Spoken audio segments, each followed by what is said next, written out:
Stadium and Events Center special meeting. Today is Thursday, June the 30th. It is about 9:40 a.m. in the morning, and we are in room 1010. Present are Mr. Cardenas, Mr. Reyes, and myself as chair, Councilwoman Jan Perry. And we have a 5-item agenda. I think most of this can be collapsed into one conversation. We do have some speaker cards, and I would encourage anyone who wishes to speak to please come forward as soon as possible and put your card with the city clerk here on the left. Comments will be kept to 2 minutes each, and we have a timer here in the front that we can see and you'll be able to see. And this is an exciting day. Another conversation about the memorandum of understanding that our very capable city team of representatives have been negotiating with AEG for the past several months since we last communicated, taking back some of the principles that the council members asked us to ask the negotiating team to incorporate into their strategy for developing what will become a template or framework document from which we will begin to put together a larger deal, hopefully. Before we get into the meat of this, I would like to ask Mr. Cardenas and Mr. Reyes if they want to make any comments on the record, and then we'll call up CLA, CAO, and the negotiating team to come and make a presentation. Thank you, Madam Chair. I just wanted to make it clear that it appears that sometimes people make a mistake that we're trying to do some due diligence here on behalf of the people of Los Angeles, and accusations that the city's doing nothing. But as you will see in the course of today's meeting, that there's been a lot going on, and there's a lot of due diligence, and at the staff level, and also this committee is certainly ready and able, under the leadership of the chairwoman, to make sure that we do what we can to protect the city's interests and the owners of all the assets of the city. So thank you, Madam Chair. Thank you. Mr. Reyes. Thank you, Madam Chair. I just wanted to emphasize the whole notion of jobs and how this connects while maintaining a level of accountability on all parties. And again, I believe the structure of these discussions will allow us to create a transparent process, but emphatically look at how we can create jobs and how we create revenue, not only for our local neighborhoods, but throughout the city. As the multiplier effect, these types of ventures have a significant impact at many different levels, but I just don't want to stray away from the fact that during these economic times, we do need jobs while maintaining a level of accountability on all parties. And I just want to emphasize that. Thank you, Madam Chair. Thank you. All right, so let's see. City Attorney, CLA, anybody from the CAO's office, anybody else who's on the, Mr. Miller's here. Mr. Miller, why don't you call out who needs to be up here with you? If you want somebody up here with you. Do you want someone? Well, Madam Chair, are you going to go through the agenda? Did you want to do public comment? I'd like to just sort of, based on the topic, I think we can, if City Clerk agrees, I think we can do these all together in one discussion because they're all related, so there's no reason to break them up. And then we'll figure out at the end of the meeting how to vote on them, but I really think we can do it all at once. Okay, well... and we might need to slide some extra chairs up here. I guess for purposes of an overview, we have been working really very aggressively for the last quite some time. We have standing meetings once a week and breakout meetings, continuously on a variety of issues. We have been... Yes. If you don't mind, Madam Chair, I think a lot of people are following this very closely. Jerry, know who's involved in those meetings, but can you give a picture of how involved those meetings are? Is it just you by yourself and somebody sitting on the other side of the table? Who's involved? Do we have lawyers involved? The CLA is involved? The CAO? Who's involved in those meetings? Cast of thousands, I assure you. We have in the negotiating team, the core negotiating team, is my office, the CAO. Hold on, Jerry. I'm sorry. I'm sorry to interrupt you. Staff's advised me that we need to do this one item at a time, otherwise it'll get too confusing. So why don't you do this, Mr. City Clerk? Read the first item. John take White, it City one Clerk. item at a time, and then you guys will stay at the table. Okay. Item 1, CLA report relative to the estimated costs of holding off-site meetings of the ad hoc committee on the proposed downtown stadium and events center. Council members, John Wickham with the CLA's office. At your request from the last meeting, you asked how much it would cost to hold off-site meetings. We spoke to the city clerk and Information Technology Agency and have for your report the basic costs for the absolute basic services. These would be off-site meetings. They would require overtime staff because they'd be on evenings or when they're evenings or weekends. And that would be a base cost of about $525. If you wanted to include Channel 35 in those meetings, that would add an additional $1,000 to $1,500 for a meeting that would be taped and broadcast at a later date, or an additional $2,000 to $3,000 if you wanted it to be broadcast live. So the costs for an off-site meeting are relatively low, and that is assuming that there is no rent on the facility where the meeting would be held. Okay, and then what about doing it after regular work hours? Do we have to pay overtime for city staff? Yes, you would, and that is estimated about $525. Okay, now, my council member Cardenas and I talked about having a meeting in the valley, and this is something that we'll have to work on a going forward basis. I think it's important to make these meetings accessible, but I wanted the public to understand how the meetings are funded, or how off-site meetings are funded. So if we decide to hold an off-site meeting, what sources of money would be available to pay for it? Well, they would be the departmental. In this instance, we could, my office could handle it with the council general account with that amount of money, so we could transfer the money into ITA, which would be most of the overtime. Okay. Yeah, Mr. Cardenas. Now, if we had an off-site meeting, like say on a Thursday at 9:30, like we're having this meeting, only this is in City Hall here. Say if we had one at the Van Nuys City Hall, as it's called, the cost would be roughly. That would be during normal staff hours and should be within the existing work program for the department. Okay, so basically negligible, would be in the hundreds of dollars over and above regular costs for the departments involved. Only when it's overtime, yes. If it's just during the day, during normal work hours, it should not be any additional cost at all. Okay. Well, As long as it's in a city facility, there's no rent. my recommendation, Madam Chair, would be if we had the Van Nuys meeting, Yeah. and if it was not within budget ability, that we would have it during the day, should the chairwoman choose to have it during the day, that way we would have minimal impact on the budgets, and it would be easier for us to have it. In other words, right now we're meeting on a Thursday at 9:30 in the morning. We seem to have pretty decent attendance. And one of the things that I'd like to follow through with, Madam Chair, is I'm the only member on the committee that actually my district is entirely in the San Fernando Valley, and I think it's important for everybody to understand that it's not lost on me or any member of this committee that we're talking about what benefits the entire city of Los Angeles, not just one certain geographic area. Thank you. Great. Mr. Reyes. Yes, absolutely. When we look at current presentations and meetings in the city, and specifically in this case in the valley, when neighborhood councils have their meetings, are they already scheduled to pay for our city staff to be there at the neighborhood council meetings?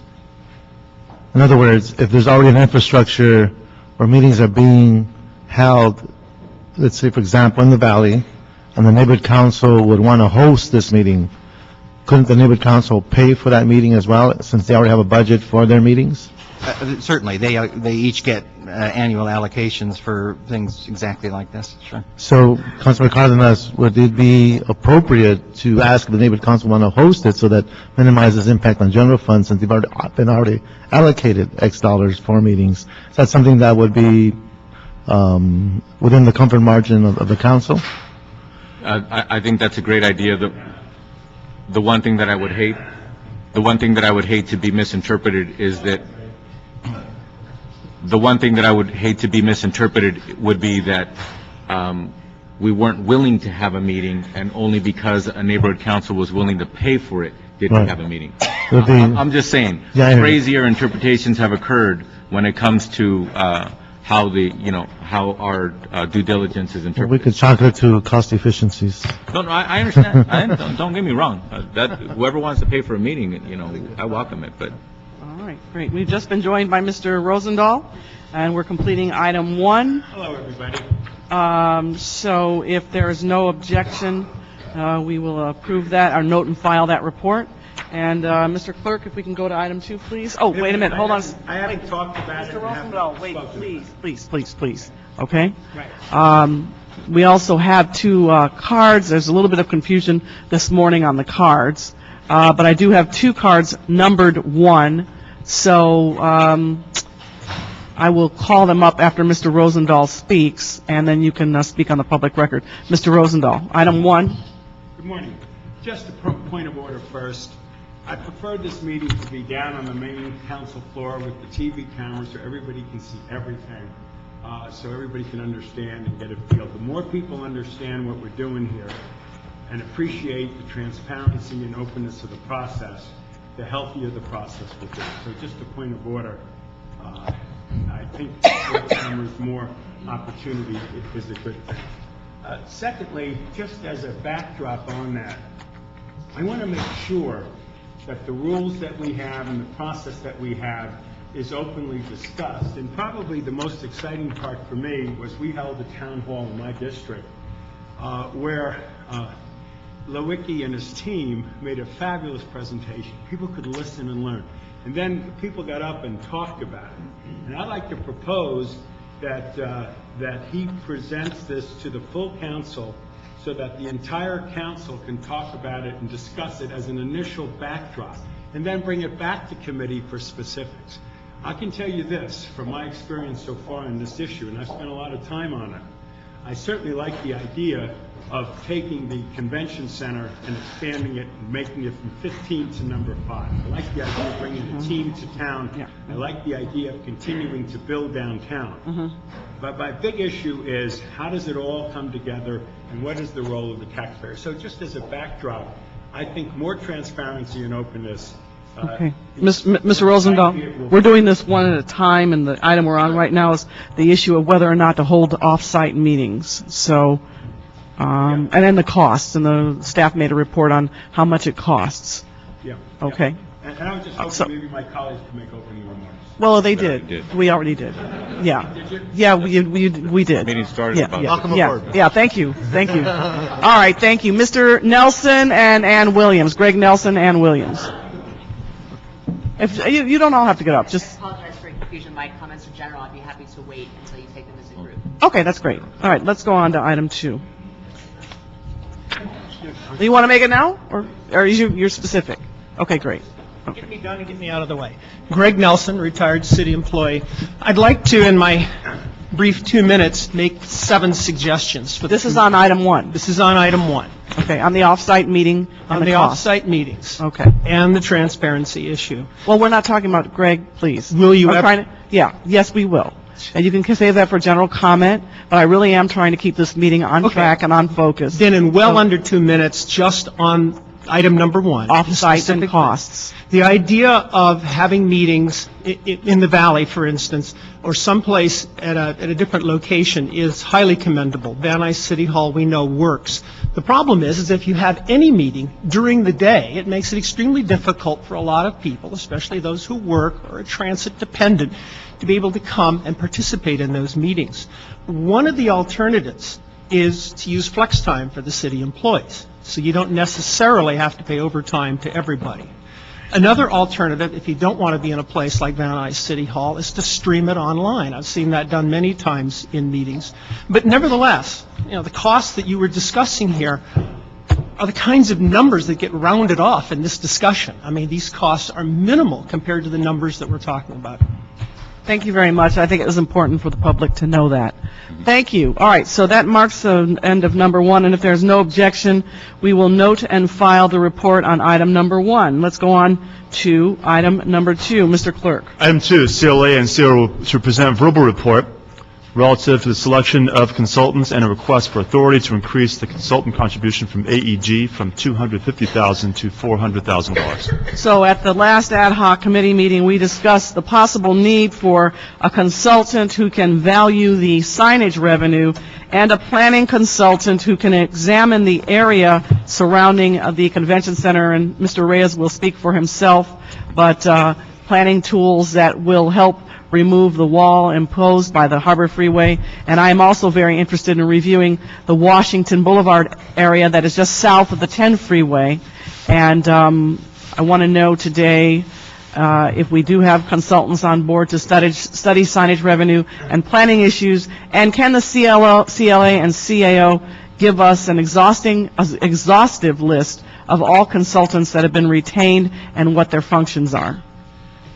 John Wickham with the Chief Legislative Analyst. Council authorized our office to conduct a competitive process to select contractors to assist with the economic and fiscal analysis of this proposal, and that wasn't limited to just the convention center piece, but it also reviews the stadium, the team, the full scope of the economic and fiscal impact here. We conducted an competitive process. We received 9 bids, and at the end of the day, we selected CSL International. They have experience with basically every team in the NFL. They have experience with basketball, baseball, hockey, every kind of sports franchise you can think of, nationally and internationally, top in the field on this subject matter. They also have a piece of their business that focuses just on convention business, and so they have the full capacity to look at this unique project completely within the scope of their experience and the depth of their experience. And so we have Bill Rhoda and Lance Lankford here today, John Katz, and they handled the sports side of this equation, and then John Katz, who handles the convention business, is not available today. But they've been participating in this whole analysis. They've been meeting with the convention center, with CLA, CAO, with AEG to draw down all of the detailed data that is necessary to review this project. Okay. Will they analyze signage and planning? Yes, signage is one of the areas we asked specifically about in the RFP process, and they are doing that review for us. And they have knowledge specifically about signage, naming rights, et cetera, et cetera. Mr. Reyes. Thank you, Madam Chair. EIRs have very specific roles. They speak to mitigation. They study impacts.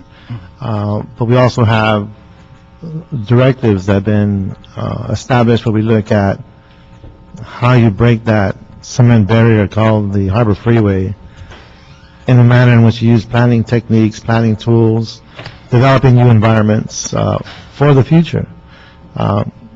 Is that part of the work program? Is that part of their analysis as well?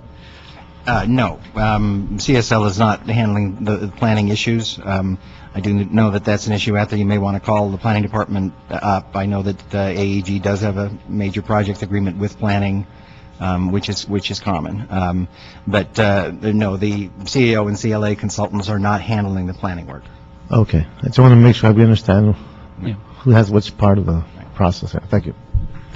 Thank you. When it comes to the planning matter, so basically what you're letting us know is that AEG does have an agreement that the cost related to this matter when it comes to the planning efforts from our current planning department, that they will be able to cover those costs on a reimbursement basis or going upfront basis. How are they handling that? Yes, there is a process called the Major Projects Trust Fund. Large projects do have to cover the costs of dedicated planning staff, overtime, whatever. But they are covering the full cost of having dedicated staff to process the environmental and the entitlements.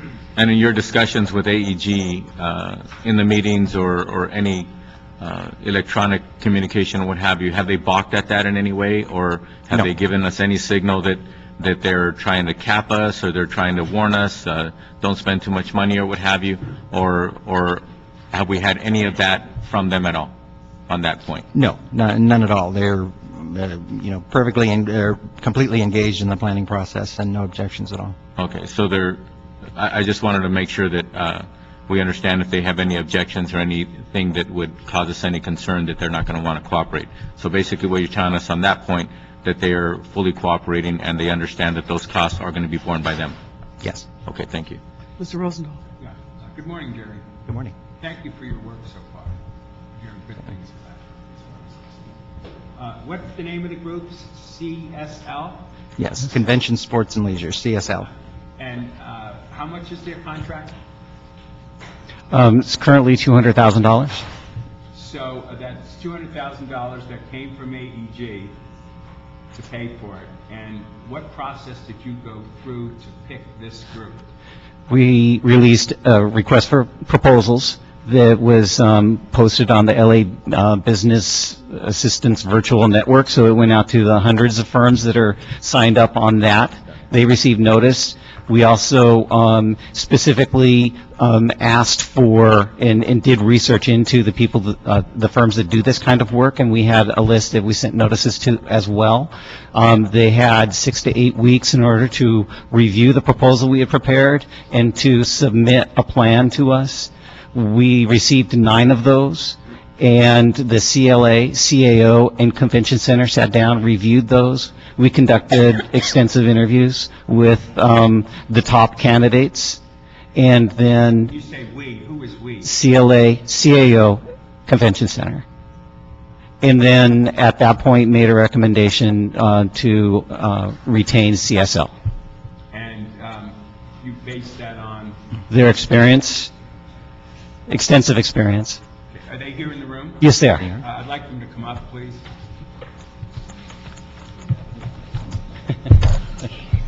Robbie works for them?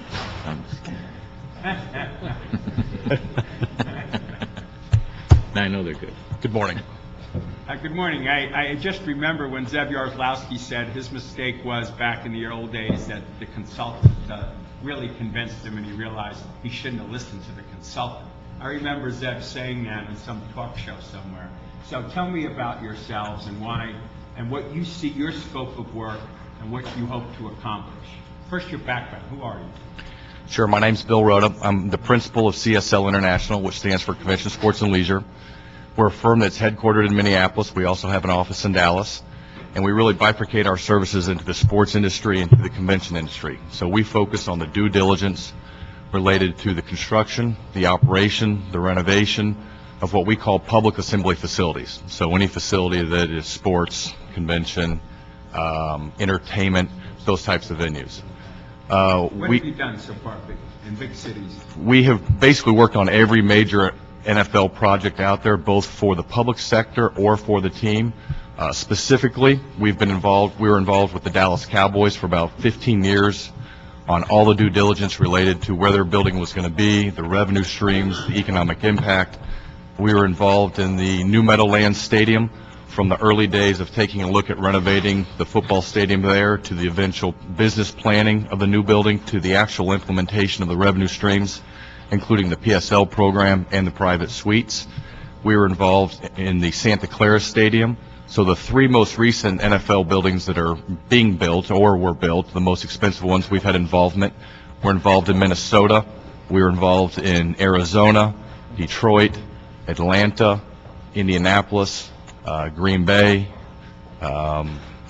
Seattle, Pittsburgh. Very good. And what were you going to answer? I've been assisting with Your name? Lance. I'm sorry, I'm Lance Lankford. I'm a project manager with CSL International, and I've been involved in the sports and entertainment business for over 20 years and have worked the past 5 with CSL. I've built a number of different arenas and been involved in projects ranging from $10 million to $400 million to $600 million in construction and development, and have been involved in stadiums as well as the surrounding projects that are, to the extent they're incorporated into other sorts of developments. And I think important to add to Lance is he was the general counsel for the American Airlines Center, which up until recently was the most expensive arena ever built. So he was involved in all of the construction documents, all of the lending documents, helping negotiate all of those agreements. So he understands both the feasibility side as well as the legal side of it, which is an important issue here. And when you applied at one of 9 to an RFP, in your mind, what do you see as your scope of work going forward, assuming that we hire you to do this? Our scope of work is really focused on 3 different areas. One is taking a look at the AEG proposal as it stands and evaluating all the key terms, whether it's the financial impact to the city from all of the taxes, to the economic impact, to the underlying assumptions that make this, whether it's a viable plan or not. Secondarily, the second part of the scope would be taking a look at the convention center expansion. What should that convention center expansion really be? How large should it be? What should be the configuration? And more importantly, what is the impact of that expansion on the convention center from an event standpoint as well as from a financial standpoint? What is the financial impact during construction and all of those types of impacts as it relates to parking, additional space? All of that's our third component of our scope. The second component. And then the third part is assisting the negotiating team in the discussions with AEG on the actual MOU and the specifics of a term sheet. And when do you expect in the time frame to do those 1, 2, 3? We expect to do 1 and 2, all of them concurrently, hoping to wrap everything up by the end of July. At the end of July, as Mr. Lewicki is talking about some memorandum. Yeah, our expectation is to have a report that outlines our review of the proposal, all of the key variables, the economic impact, the fiscal impact, as well as the convention center expansion. Great. Okay. Thank you. Thank you, Mr. Rosendahl. Mr. Cardenas, and then we have a few cards. Mr. Race, we have a few cards, too. Thank you. A question to CSL. You mentioned that reviewing terms that are on the table, but isn't part of your scope and responsibility and expertise to let your client know what's not on the table, what's missing, what they forgot to tell us, what they may not want to negotiate with us about? Because we don't do this every day. It seems like we do this every 15 years or so. This is basically the third item, which is the negotiation. And that's why everything's kind of concurrent and fluid, because as it started out, things have already changed. Eventually, that analysis will be what the eventual MOU is, which we'll have input into. Mm-hmm. So, bottom line is, being that we don't do this every day, it's wise for any organization who doesn't do this every day to hire somebody who does this every day, right? I think that's very important. And, what's also important is we've worked on the other side a lot of time representing the NFL teams. So you know how they think. We know how they think. We have that understanding of what they'd like out of these deals and where the pressure points are. Mm-hmm. And more importantly, what a lot of this comes down to is how much financial impact are both sides willing to either absorb or to give. That's at the core of a lot of your analysis, right? That's exactly right. And we're taking a look at that from a financial perspective. Okay. My last question, Madam Chair, is so therefore, one of the most important things, certainly to our staff in the evaluation, was how current is your activity? How good are you at today's world? Because, for example, digital signage or revenue coming off of that kind of advertising wasn't an issue maybe 10, 15 years ago. That's a big component these days, isn't it? It is. Okay. In terms of current, as I mentioned before, we've been involved in all of the recent projects, and we actually, have a marketing agency as well that sells. We did the PSL program for the Giants. So we've been in the market. We understand all of these revenue implications that they're talking about. I don't think you'll find something more relevant. So my point is, could you please tell us, for the record, in front of the taxpayers who are listening, what was the most recent big involvement in one of these kinds of deals that your firm was involved in? The most recent was the most expensive one, which was the new Meadowlands Stadium, which, similar to what we're talking about here, was 100% privately financed, but it did include 2 teams. So it was the New York Giants, New York Jets. The building opened last year, so we were involved up until after the Super Bowl this year from a marketing standpoint. So you're about as currently involved as most anybody. Absolutely. In doing what you do. Thank you. We're currently involved in the Santa Clara Stadium right now as well. Thank you. Mr. Reyes. Thank you, Madam Chair. You spoke of fairly complicated processes within a very short time frame. That might lead some to believe that we could get hasty, we could miss significant detail, we could make mistakes. Because it sounds like we're rushing through this. In your experience working with other stadiums, are these timeframes typical? Is this extraordinary? Are we dealing with a timeline that has been experienced in the past? Can you put that in perspective for us? Well, I think every situation is different and unique to itself. I don't think just because there's a specific time frame here that means you're going to miss anything. As Jerry said, we're working weekly, working every day. We have weekly meetings. We've been here for a while, and we'll be here every week until it's completed. There's a lot of these projects that come together fairly quickly because they have deadlines. I'd take, for instance, Minnesota right now. Although they've been working on it for 10 years, it still comes together fairly quickly at the very end. So I don't see this being any different than a lot of the projects. When you've used the term expensive, most expensive, you alluded to American Airlines as one of the most costliest.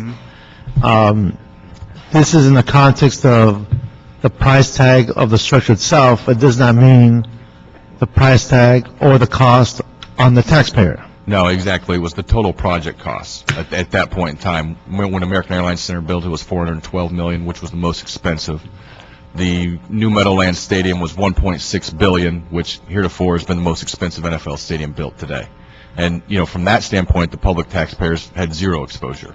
So I want to emphasize, I just want to highlight that. Yep.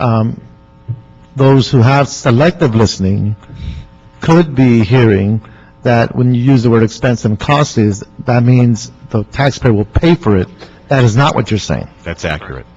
Okay, I just want to emphasize that, because sometimes people hear only certain portions of what is being presented. I appreciate that. Thank you. Thank you. Mr. Labange is here for the record. We're on item number 2. Did everybody get to comment? Yeah, if you would you? Sure, I'd just like to comment. And looking on certain things there, is the Dallas Stadium, New York spent more than Dallas? New York spent more than Dallas. Does Jerry Jones know that? It grows every time you talk to him. All right, yeah. That's what it is. In our history here, have you done any history on stadiums in Southern California, how they were financed before? Dodger Stadium, the Coliseum with the, et cetera? Because I think that would be helpful for understanding. So in your work, just a small page or two on the history, Anaheim Stadium, so people know what it is. Yeah, we've actually done quite a bit of work in Southern California. We've done work down in San Diego with the Padres, with the Chargers on the potential of their new building. We did the original work a long time ago for Roski on the Staples Center, the due diligence on that. We worked with the Convention Center here. John Kotz has had a previous working relationship with the Convention Center here. Right. We have worked with the NFL, and we've worked with a number of people who've looked at building NFL stadiums in L.A., so we have a vast experience of that. Recently, we worked with the NBA, taking a look at the relocation of the Kings to Anaheim, although it's not L.A., but it's still the market. Right. If we were looking at a football team, you could do an analysis, say what do you think is the worst defense or what team has the best offense. And looking at stadiums across the country, which is the worst deal and which is the best deal? And now you would know that because that's your profession, without offending anybody who can hear you on the microphone. It would depend on what perspective, whether you're the For team the or the taxpayer. public sector. That's all. It's all about the taxpayer. Public sector. Obviously, from a public sector standpoint, when you look at the projects in New York, where there's virtually no public dollars, to the 100% publicly financed stadiums in Tampa, Indianapolis, some of those buildings are largely publicly financed. And I would say the average across the board is probably 75% of these buildings have been publicly financed in the past. But as the cost of these buildings has risen and gotten extremely large, the private participation has also increased as well. Right. Giant Stadium, 100%. Giant Stadium was 100%. Dallas Stadium? Dallas Stadium, the public put in about $444 million out of $1.2 billion. Right. And then what about up in Oakland right now with the arrangement the Raiders have? We actually worked for the authority there, and right now there is no plan for the development of a new stadium. They're looking at it. Right, but the deal, even the municipality is sacked with, I could use a football term, with the agreement that they have with the Raiders now. It's not favorable towards Oakland. Their agreement when they brought back the Raiders from Right. Los Angeles was an 11 or 12-year deal, although the debt extended beyond that. Right. So that's where they're in a negative situation of, evaluating those impacts. Right. But they do, the majority of the revenue goes to the Raiders. Right, well, I know of your background, know of your work, so I think this is good. Thank you. Thank you, Mr. Labange. Mr. Rosenthal had one more question? Yeah. And then I'll call the public speakers up. Part of the concern has been the skepticism, okay? And part of your job will be to get rid of that skepticism and to help us appreciate the financial dynamics in this issue. We all want a football team. We all want a stadium. I mean, it's a no-brainer. We want to know who's going to be dealing with the finances of it and how. Make it as simple as possible so that the $47 million we're paying now every year for this convention center, which is a real issue to the general fund, doesn't get worse through this game deal. Because this is more than a game deal, more than an NFL. It is an incredible investment that everybody wants. But we just want to make sure that the public treasury is in no way played with. So think about that as you go forward with putting this analysis. That's the number one question my constituents keep asking. Do we get caught one way or the other? And we don't want to get caught at all. So just appreciate that. We appreciate it. Thank you. Understand it. Thank you. All right, we've got 3 speaker cards. And again, for the members of the committee, there will be no action taken on this particular item. This is for discussion only. So I'd like to call Greg Nelson, Quentin Fleming, and Pete Thudham. Greg Nelson, is Quentin Fleming still here? Quentin, come on up. And then Pete Thudham. All right, Greg Nelson. Greg Nelson, hopefully for the last time. I would love to come here, and I'm sure other members of the public would too, to provide some meaningful comments, to ask really poignant questions. But it's difficult because everyone who's sitting at this table has been gathering their information in private meetings. What I think would work out better would be if this committee would at least post the agenda 72 hours in advance. Now, I know that legally under the Brown Act, you could post it 24 hours in advance like was done, but just because you can do the minimum doesn't really mean that you should. In fact, a better way to do it is when you know the time and place of the meeting, and we already know the general subject, release an agenda then. You can amend it later and add on specifics, but give people as much advance notice as you possibly can so they can attend. Make sure that any reports that are given to the committee and certainly to the public are posted and available X number of days in advance so there's time for it to be looked at and scrutinized. I would also recommend that all the recommendations that come out of this committee, such as the ones that came out of the first meeting, go to the full city council. At Monday night's meeting in Mar Vista, AEG was there. They made a presentation. People got to ask questions, and I thought, well, wouldn't the other city council members love to do the same thing? Wouldn't they love to hear about this, see the PowerPoint, ask questions, and suggest changes to the negotiating points, as all of you did at that first meeting?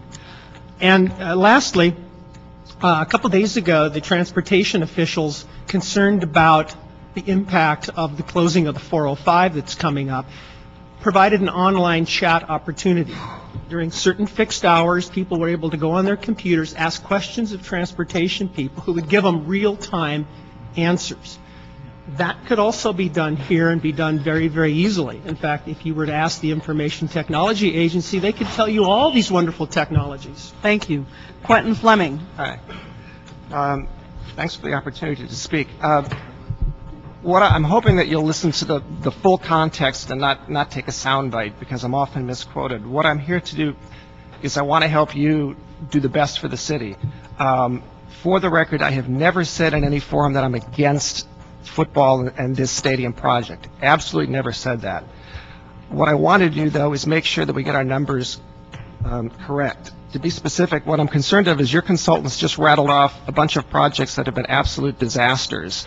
And I think I have a solution to make sure that doesn't happen again. There's a classic mistake that consultants make.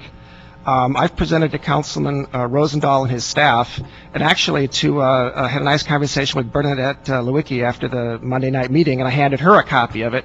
I've done detailed research on a dozen peer-reviewed academic studies that conclusively demonstrate that there is no net economic benefit to a professional stadium once it's up and running. Important point. You build a stadium, you are going to create construction jobs. Absolutely. That's not a dispute. But once it's up and running, and the reasons are too lengthy to explain here, there's no net economic benefit. And I'm concerned that after everyone's saying there are going to be 11,000 permanent jobs created. No, I don't want to let the city off the hook to be able to say we've created these jobs. It's going to come later, project by project, and I don't want to let you off the hook of doing the hard work of continuing economic development in the city. So I would ask that I can forward that information to you and that you include it, that you include it in the RFQ or RFP, that the consultants assess and evaluate those studies. I'd also ask that you make AEG validate their numbers. They won't give me any validation for their figures. Thank you. Thank you. Madam Chair, I got to ask, this person made some very strong, interesting statements. I'd like to ask you a question. Are you saying that Staples Center created no long-term or ongoing financial benefit from the Staples Center project? I haven't had time to look at the Staples Center. But Staples Center's been here for years. Yeah. But the studies haven't specific. I'm mostly looking at NFL stadiums. However, I could get the data. Okay. I was just curious. I could explain the problem you're making with what you said. You came across as though you've done an extremely large amount of analysis, et cetera. You came across that way. So I asked the chairwoman if I could ask you a question, and I'm done with my question. Thank you. Thank you. Pete, is it Thottam? Thottam, yes. Okay, thank you. Thanks, Councilwoman. I want to just build on Mr. Cardenas here. I actually think Mr. Fleming is making very good points, and Mr. Wilson has too. The city is in a $400 million operating deficit this year, annual, and a lot of that has to do with poor fiscal management by the city council. I'm here today, I'm a member of the Venice Neighborhood Council, chair of the Education Committee in my district, and I'm not speaking for the council. I'm here as a concerned citizen, a father who's very worried about what's happening to the city's social services, the education system, which is being decimated, and you have been delegating these studies, these consulting studies, to AEG.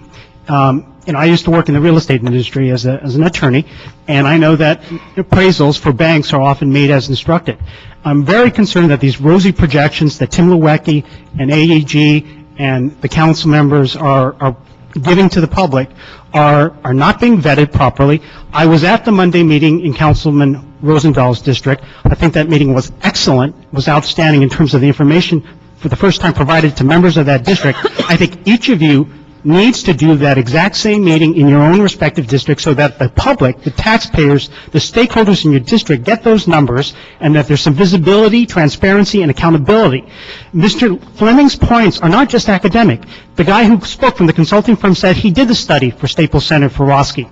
All right, the fact is, and you can read this in the LA Business Journal, the LA Times, the Staples Center has underperformed financially. It hasn't met the projections, the rosy projections that were presented to the council and were given to everybody. The convention center is underperforming too. Let's not go down the same track here. I only have 2 minutes. I would like to suggest to the council that you figure out a mechanism so that there's real accountability to these consultants and to AAG, that you get personal guarantees from Phil Anschloss, from the parent corporation, or from subsidiaries of Anschloss Corporation to make sure that they live up to their promise. Thank you very much. All right. Thank you very much, sir. And then we'll need to get staff back up to the table. Just one quick comment. Did you want to finish your sentence? Mr. Rosendahl, okay, no, I understand. Wait. I'm running the meeting, okay? We're trying to treat everyone the same and give everyone 2 minutes, okay? So I want to be consistent. It's very important to be consistent when I'd like to hear it after. Okay. Well, that's fine, but no, we're going to hold the 2 minutes. So thank you very much. Thank you, Councilman. Appreciate your time. Illegal procedure by Mr. Rosendahl. Yeah, all right. You put him in the penalty box. No, he can go in. I know you do. All right. So staff back up here. And do you have more to add on that? No, the consultants are working for the city. We hired them. They're independent. They are not hired by AEG. They're doing the analysis for us and for the city. They'll incorporate the questions that we ask and that the questions that the council asks when those questions come forward. So I think that was. And I wanted to add, Natalie. Hold on, Natalie. Mr. Reyes has one more question. Yeah, I wanted to, certain assertions were made that kind of linger in the air right now, and I want to kind of clear it a little bit in terms of just how, can I put this, our actions today, are they being fiscally irresponsible, the way we are moving and the direction we're moving, and given the assumptions we made on revenue generated by the different venues? Can you address that just to set the record straight? Because it's like we don't have a national crisis, like we don't have a state crisis, like we don't have a county crisis, and our fiscal issues internationally. So I just want to put things in perspective, but can you just speak to some of the assertions that were made? Sure. Well, again, to be clear, as this committee established in its first meeting, there will be no public money in that stadium. The point of this is not to get a football team. The point of this is to perhaps to leverage a football team and a stadium to generate economic activity and generate money we don't have today to fix a convention center that has to be fixed. We've got to fix it one way or another.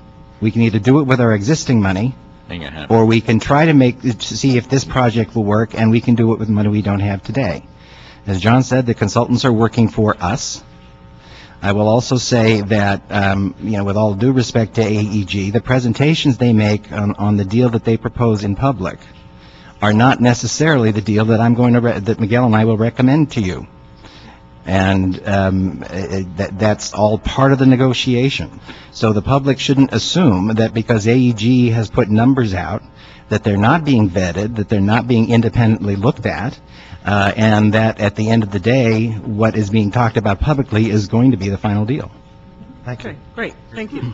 All right, that marks the end of that item. I'm sorry. I wanted to add something to that item. Natalie Brill from the CAO's office. In addition to the CSL consultant, which is really looking at the economic impact, incremental revenue, looking at the things they talked about, we have hired additional consultants to help us with the financial analysis of what a bond deal would look like and how a bond deal would be paid for from AEG. So we have hired Public Resources Advisory Group and K&N Public Finance to help us both with the negotiations as well as the bond issuance itself, if we have one.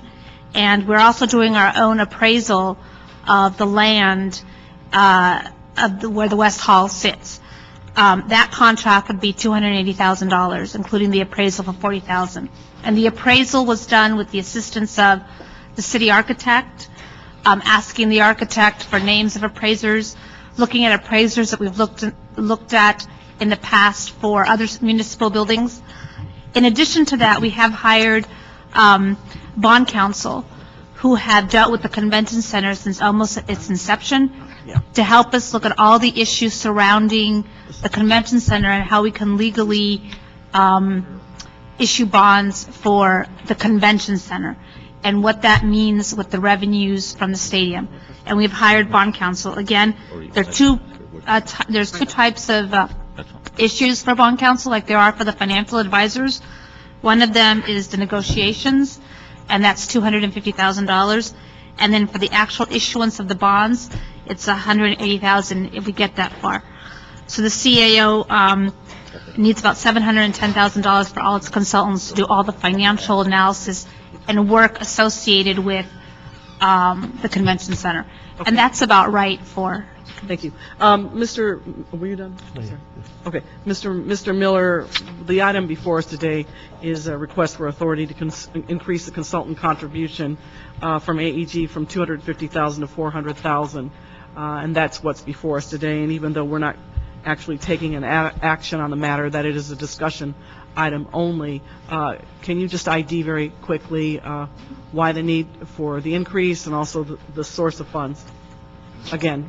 Well, again, the need for the increase is for the CAO consultants. Your prior action covered. It's just enumerated. Correct. That's the need for the increase. And actually, this would need to go forward to the council for the authority to accept the funds from AEG so that the CAO could then use those funds to pay the consultant contract. Okay, thank you for that clarification. All right. Ms. Perry? Yes, Mr. Labange. Mr. Miller, for the public's benefit here, there's been opportunities in the past for the city to accept funding to provide for work on a variety of things. Could you just give us a few examples so the public knows that this is something that we do, whether it's a development or whether it's a Hollywood production or whatever? Yes, this is standard practice. And to be clear, the developer writes us a check. The city oversees the consultants. They have no role in directing the consultant work or consultant selection. Essentially, they're paying for consultants that we select. We've used them as recently as in the Wilshire Grand transaction. The developers paid for consultants to vet that. In fact, all of the development transactions, Wilshire Grand, Pacoima Plaza, big and small. We always need to housing get tracks throughout the region, and it's not just Los Angeles, but other cities do this as well. Yes. And the check goes to the city treasurer, then the city controller also looks at this, and everybody, it's a process. Thank you. For the record. Thanks, Mr. Labange. So, Mr. City Clerk, why don't we take a voice vote on this? And again, why don't you restate the issue, and then we'll take a vote on it. The item is a verbal report. I know, but it's request for authority to increase the consultant contribution from AEG from $250,000 to $400,000. There's no action to be taken. It's a verbal report. So there's no report to go to council. I'm not sure what we're voting on. Well, Mr. Miller, would you... How do we give you guys the authority? Clarify the clerk. We need to give you some authority that has been vetted and recorded and voted in some way, other than a note or note and file. Okay, my suggestion would be that you instruct the CAO to prepare a brief report explaining the need for the funding and to provide the instructions necessary to accept it and to spend it for the contractor. Okay. And direct the CAO to send that to the council. Okay, CAO, given what Mr. Miller has said, how long would it take for you to prepare such a report? Could you get that done by tomorrow? Sure, if you'd like it by tomorrow. Yeah, I mean, you've already stated it verbally, so why don't we get that done by tomorrow? Okay, we'll do a one-pager for you. Okay, thank you. And then we can vote on it. All right, thank you. Thank you. All right. But that'll go directly to council, Yes. right? Yes. It won't come back to committee. Thanks. All right, so we will take this item up for a vote in council. Thank you. All right, Mr. City Clerk, what is our next item? Item 3, Bureau of Engineering, LA Convention Center, and the CLA to report relative to the selection of an architect for the new hall. So as they come forward, they're going to talk about Populous being selected as the architect of record to design a new convention hall over Pico Boulevard to replace the existing West Hall of the Los Angeles Convention Center. Now, I guess you're going to talk a little bit about the fact that this is an international firm with an office located in Venice. Okay, thank you, Mr. Rosendahl. They've also designed the new Yankee Stadium and Petco Stadium in San Diego. I'm pleased that we've taken this step forward today and selected an architect to design the new hall because most of all, it will help the city with estimating the replacement costs. And I'd like for you to talk about that and their experience in designing convention centers all over the world, including the renovation and expansion of the San Jose Convention Center, and also an additional question about Gensler. Gensler is the architect for the event stadium and how Populous will interface with Gensler to ensure a coordinated approach. And again, this is a discussion item only, so there won't be any action taken on this. Good morning, Gary Morris, City Engineer. Here with Priya Bassi. Priya Bassi, Los Angeles Convention Center CEO. The two of us have worked very closely with AEG on this. And the Bureau of Engineering shared all the city contracting requirements that we would use if we were to hire a architect. This architect has been hired by AEG. We shared with all of them a sample contract. We also had great assistance from the city attorney. both Purian and I participated in the interview process and selecting Populous. This company here also has a very good, impressive resume. Last week, we had a day-and-a-half workshop with them looking at the requirements of the convention center. And going forward, we're expecting by July 15th that they'll come back to the city with showing validation of the existing convention center space, looking at preliminary floor plans, and estimating the construction of this project. And specifically to the interface with Gensler, they were involved in the day-and-a-half workshop last week, and there's a very close and we believe a very tight relationship between the two companies. They're working together. Who was in the workshop on behalf of the city? The convention center and the Bureau of Engineering. Okay. Mr. Abbasi, do you want to make a report? A few comments. This has been an extremely collaborative process, again, between Bureau of Engineering, Los Angeles Convention Center, and AEG.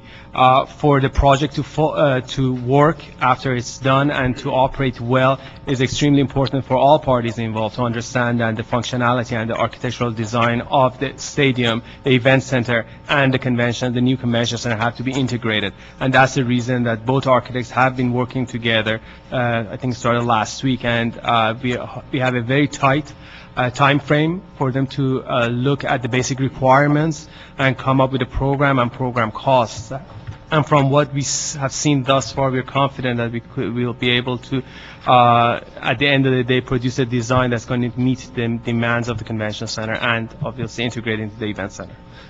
And just one more thing to add. The CLA is hosting biweekly meetings with city staff, and one of the concerns, of course, as this goes forward, is the integration of the other city departments, planning, cultural affairs.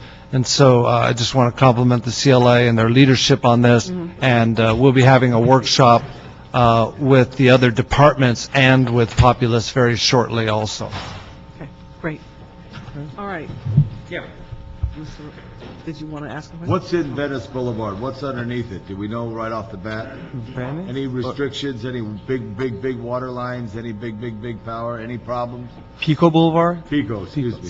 Is it Venice?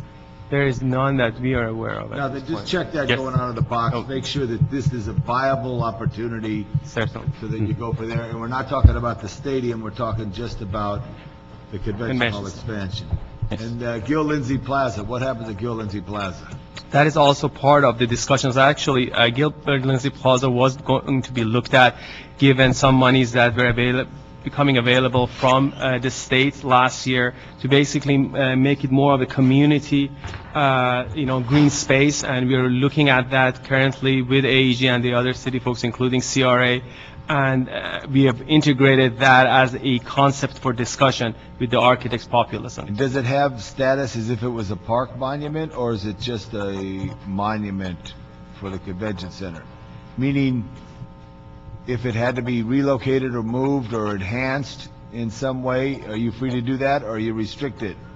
I think it is actually a green space, and one of the things that we want to do, as I've shared with this committee and the full council, one of the goals of the Los Angeles Convention Center is to be a good community neighbor, and we've done many programs. I think this is basically the most important thing that we can do to provide that green space for the communities around us, and also design it in such a way that the delegates that come to the convention center enjoy their...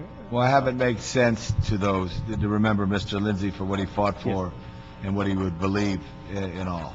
So, thank you. But just to make a point, as a committee person, if you think there's some rearrangement there that's necessary, use your best imagination to better utilize the space and enhance Mr. Lindsay, but at the same time utilize the space to the good of whatever we're trying to do if we go that way. Understood. Absolutely. Thank you. Mr. Reyes. One of the concerns I have is the experience of the pedestrian. When you walk from Pico Union, coming through Pico, you go under the freeway, and it's a cavernous effect, basically just a cement encasement, and it's pretty dark.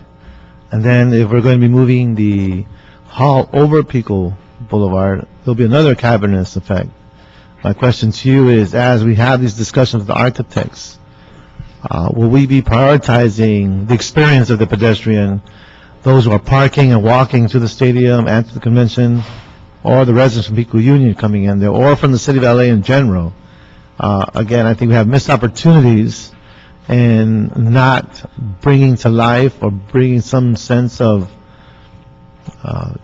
security or lighting, greening in these experiences. So is that a priority for the architects as you engage them? Yeah, it absolutely is, and in all the proposals, we actually made it a requirement that they bring in some initial thinking during the proposal process. And I'm very glad to say that the Populous team and AEG are very much committed and aware of the necessity of the connection of the community. And in some of the preliminary thoughts, absolutely the lighting, looking at ways of floor plans and so forth of how to activate this space, looking at the opportunities here to not make it a sterile tunnel.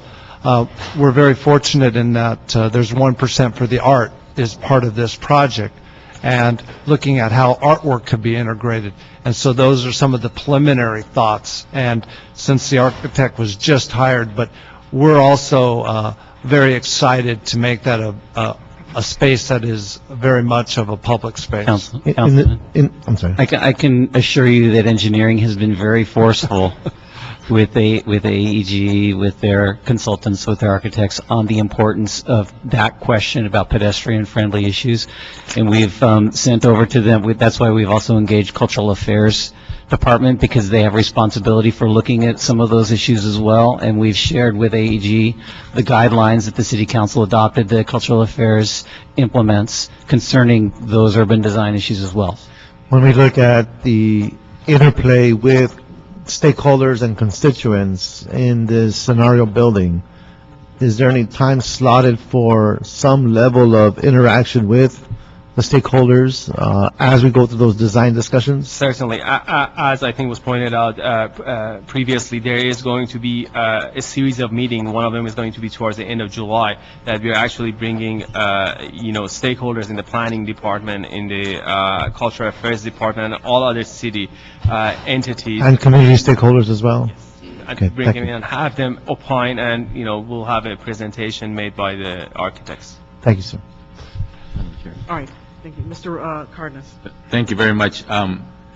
Perea, when it comes to the convention center, and even though we're the second largest city in the country, where do we rank when it comes to competitiveness on the ability to attract the bigger conventions, the ones that actually everybody wants? Right. We would be between 15 and 20 in terms of the attraction of convention centers. One of the items that I brought before council for a few years now, and I think you asked the question earlier, was that we need to have a major investment in the convention center to be able to compete at the level that the second largest city in the nation has to compete at. And we see this as an opportunity to invest in the convention center, leverage a major project to make a big gain for the city. So what are the components that build into that? One is obviously the size of the convention center, the proximity to other ancillary spaces, and also contiguous space is extremely important. And we believe that through this project, we will be able to hit all those points. Contiguous space is part of the requirements as we worked with the architects to basically connect the two halls together. Ancillary space, we're looking at the meeting space and the special function spaces in the event center. That would allow us to add to our meeting room inventory of space. And also, the other components of LA Live have obviously helped us greatly in terms of being able to position us in a market that is extremely competitive. So we shouldn't forget, even when events decide to come to United States overall, and then they decide to come to Southern California, they still have a choice. They can go to Anaheim, they can go to San Diego, they can come to LA. And this is an extremely competitive industry. And the product we're selling is the convention center. Well, one of the things I want to compliment you, Perea, because every time I've talked to you, as far as I can tell, you're not even a football fan. You could care less if there's a bird on the helmet or if there's a lion on the helmet. It doesn't matter to you. I like the World Cup there, though. But my point is, I think it's really important that everybody who's trying to do diligence on behalf of the public not get starry-eyed about football, that it just be business. This is just business here. And the fact of the matter is, I think it's important for us to understand that we're talking about a portion of the convention center that's about 40 years old that makes you non-competitive. It's like we have dead weight there at your convention center. Really, you're able to book things based on, mainly on the newer portion of the convention center. If we were able to take this opportunity, Perea, isn't this different than what you've been told by the city so far? Because it's my understanding that when you talk about what we should do to attract more business to the convention center and to make it more viable, put it further away from risking any cost to the general fund for its operation, you've been told, no, the convention center is above its capacity when it comes to bonding capability, and the fact that a third party would be able to show us how we could get guarantees, the objective is to get guarantees, of securing how we're going to pay off the bonds for the renovation. Isn't that a game changer as far as you're concerned, with you being able to get a convention center that you can now market, and we can come into the top 5 now? Yes. No question, Councilman. And I've been asked by many of your colleagues as far as the position that Convention Center has on this. And our position has been very clear. We are looking at a major investment in the infrastructure of the Convention Center to induce business and bring additional business, not only for the Convention Center, but one that would actually bring economic impact and energy and excitement to LA, and you know of all people how much I love this city, and we definitely don't have our rightful place, and that's how I look at this. From a policy standpoint, I do not opine on this. I'm a business person, and I look at it from a business of the convention center. One thing is definite: 93% of the convention centers that we compete against in the world have been upgraded in the last 15 years. We are a part of the 7% that have done nothing in terms of infrastructure investment in our convention center. I don't foresee in the future, based on all the things that I hear, given the financial situation of the city, that city of Los Angeles would be able to be in a position to invest in the convention center. And that's how I look at this. The rest of the items are non-business issues, and again, we have experts that look at them. Thank you, Perea, and thank you for bringing your engineering expertise to your job of running a convention center. You're looking at just black and white, very practical. It doesn't matter if it's a football stadium, soccer stadium, or what have you. The bottom line is you're looking at it for what the benefit is of the convention center and the viability of making it more attractive, which means more business, more jobs to your convention center and all related businesses. Thank you. Thank you, Mr. Cardenas. Okay. Mr. Rosendahl. Mr. Rosendahl. Right. Thank you. First of all, I totally am on the same wavelength as Mr. Cardenas about what we're doing here. I'm totally committed to the idea, as Roz Wyman, the first woman elected to the city council, said to me in a meeting, Bill, it's about the convention center first. Okay? It's about the convention center first. We can go from 15 to 5, and we can expand it to 1 million square feet, and we can become a robust, vibrant convention center with the multiplier effect for hotels and restaurants and businesses. The NFL is the icing on the cake, but it's the convention center that you care about, correct? Okay. And Gary Moore, you're the best engineer I've ever seen. You're always on time. You always cut ribbons. We get things under budget and all that good stuff. So we got 2 good guys here. But my big question again is this. Who's the architect? Is he in the room? Architect in the room? I don't believe Populous is here. And how much money are we paying this architect? The contract is between AEG. The city is not hiring the architect. Why? They're paying for it. The development is, basically a concept of a design build, so that the developer is... I don't understand. If we're going to hire the first group, why aren't we hiring the second group through an RFP process just like we did the other one? Mr. Rosendahl, at this point, and what is going to be before you, hopefully at the end of July, is a non-binding MOU. The city cannot commit itself to this deal until the EIR is done and certified, and that's not going to happen until next spring. Right. So what's getting worked out now are the basic deal points. Sure. However, from a timing standpoint, AEG, in order to meet the schedule, needs to move forward with the design of the new hall and with the stadium.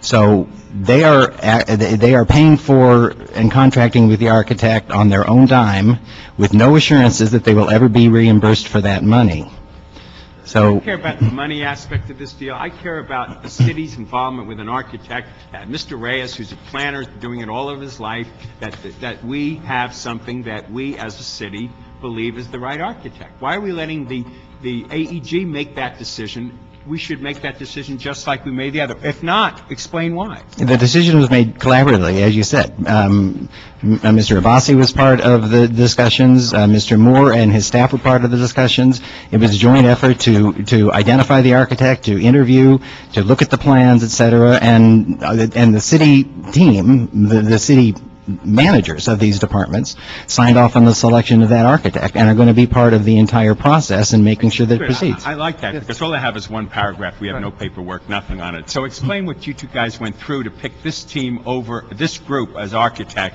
over others. Did others apply, and was it as transparent and open as we would like it to be? Absolutely, Councilman. It followed the same process that we would have followed. There were firms identified, minimum, so I believe 7 firms were identified, 7 firms turned in proposals. We independently, both the Convention Center and Bureau of Engineering, scored the proposals, along with AEG scored the proposals. We all agreed on the top 4 firms. The top 4 firms were then invited to make presentations. The Convention Center, the Bureau of Engineering, and AEG then agreed on the top 2 firms. We then invited the top 2 firms back one more time. The Convention Center, the Bureau of Engineering, and AEG agreed that Populous was the best firm. And so if AEG wouldn't have been part of the process, the Convention Center and the Bureau of Engineering would be recommending Populous to you. See, I like that. It's just that if I had a little more open discussion, we could have them come up, the architect, explain who they are, just like the other guy put their credentials on. It's the transparency issue that we care about. Nothing needs to be played out except in the public. So this wasn't. And I don't buy this timetable of urgency. I'm urgent, too. I want to get things done in my lifetime, and I'm 66. So there's a lot more things I need to get done before I have to disappear. So I don't understand why one thing takes, well, whatever, but thank you for both saying on the record that this is the best group, right? Absolutely. You guys I really respect. Go ahead. Councilmember, I mean, even the Convention Center design, there are only limited architectural firms that do this, and we were fortunate to get 7 proposals from 7 top architectural firms in the world. So again, and the process was one of competition and one of design, and again, looking at what the requirements were, as we had actually worked with AEG to put together the RFP for the requirements. And again, so if you two guys like what they do, will you tell us that? If you don't like, will we know that? How will that work? No, certainly. We will be glad to let you know. We're working very closely with Jerry Miller and his team, and we'll be glad to let the process and your committee know anytime you would like, and regular updates. It's going to move very quickly. I wish this had been done the way the other one was done, by the city, with an RFP. We take AEG's money like we're taking it for the other thing, but the public could feel totally free that this was done within that context. Since it wasn't done, I'm asking for report backs to this committee by you two also, telling me what that architect is doing. Can I get that report from you? Mr. Rosendahl, why don't you do that as a motion, and we can... I'll make that as a motion. Okay? Motion. That's fine, and then I'll second it for you. Great. You second. Okay. Anything else? No, that's great. Okay, great. Thanks, Bert. All right. So there is no action on this item. So thank you very much, gentlemen. The next item, I believe, Mr. Clerk, is item number 4. Yes, ma'am. It's a planning department to report relative to the CEQA and entitlement processing regarding the proposed downtown stadium and event center. Okay, now, first and foremost, I want to make it clear so we can keep the discussion on track that this is a discussion item only. No action will be taken today. This item is not regarding the city's position on state legislation that would subvert or accelerate the California Environmental Quality Act process for the event center. So this is what it is not about. The chief legislative analyst has issued a report in response to a resolution authored by Councilmember Krikorian regarding CEQA and the state legislation. That report has been transmitted to the Information Technology and Government Affairs Committee and will be considered there. So today we are hearing from John Foreman and Henry Chu from the Planning Department, and the purpose of their discussion is to understand where AEG is in the entitlement process. Mr. Reyes would like to have a meeting, an ad hoc committee meeting devoted to planning issues, and I agree with that, and I will work with him and the Planning Department and the Chief Legislative Analyst's Office to make sure that we arrange that. Now, just for clarification, and correct me if I'm wrong, AEG has not yet submitted a request for specific entitlements. But once they do, we will dedicate an ad hoc committee meeting on just the planning issues. And again, this is a discussion. No action will be taken today. So Mr. Foreman and Mr. Chu, if you would proceed. John Foreman, City Planning Department. You are correct in the statements that you just made. I oversee the environmental review section and major projects section in the Planning Department. We have a staff of 5 people who are currently processing EIRs for 40 projects, and this is one of the 40 projects that we are processing an EIR for. An application for an environmental impact report was filed with the city. It's called an environmental assessment form, EAF, and we go through an analysis and determine if a project qualifies for a categorical exemption under CEQA, whether there's a negative declaration that can be issued, a mitigated negative declaration, or if a project rises to the level of requiring a full environmental impact report. And this was one that did. A notice of preparation and notice of public scoping meeting was sent out on March 17th. The closing date for public comments on that was April 18th of this year, which is typical of the time frame. The public scoping meeting was held on March 30th of this year. It was from 4 to 8 p.m. We held it at the convention center. We had around 200 people who signed in, but we had approximately 300 people attend during that 4-hour period. Mr. Foreman, if I may interject for a second, can you just define what a scoping meeting is? Sure. What a scoping meeting does, and what the notice of preparation and public scoping for under CEQA, that's to give the lead agency, which is the City of Los Angeles, an idea of what we need to be looking at in the EIR. If there's anything additional that the lead agency may not be aware of, if you would like, can walk you through and let you know what the EIR is looking at and what it won't be. Just for the sake of brevity, I wanted to make sure those who are listening understand that we are doing our due diligence. You had 4 hours of input from the public to participate in defining that scope that Correct. you just described. Thank you. Correct. As I stated, we had approximately 200 people sign in. There were approximately 300 people during the 4-hour meeting. We had representatives from other jurisdictions in the county, from the South Bay who attended. We also had all of the major media outlets from Los Angeles who were there and provided coverage of the scoping meeting on the evening news, which is sort of unusual for our EIRs.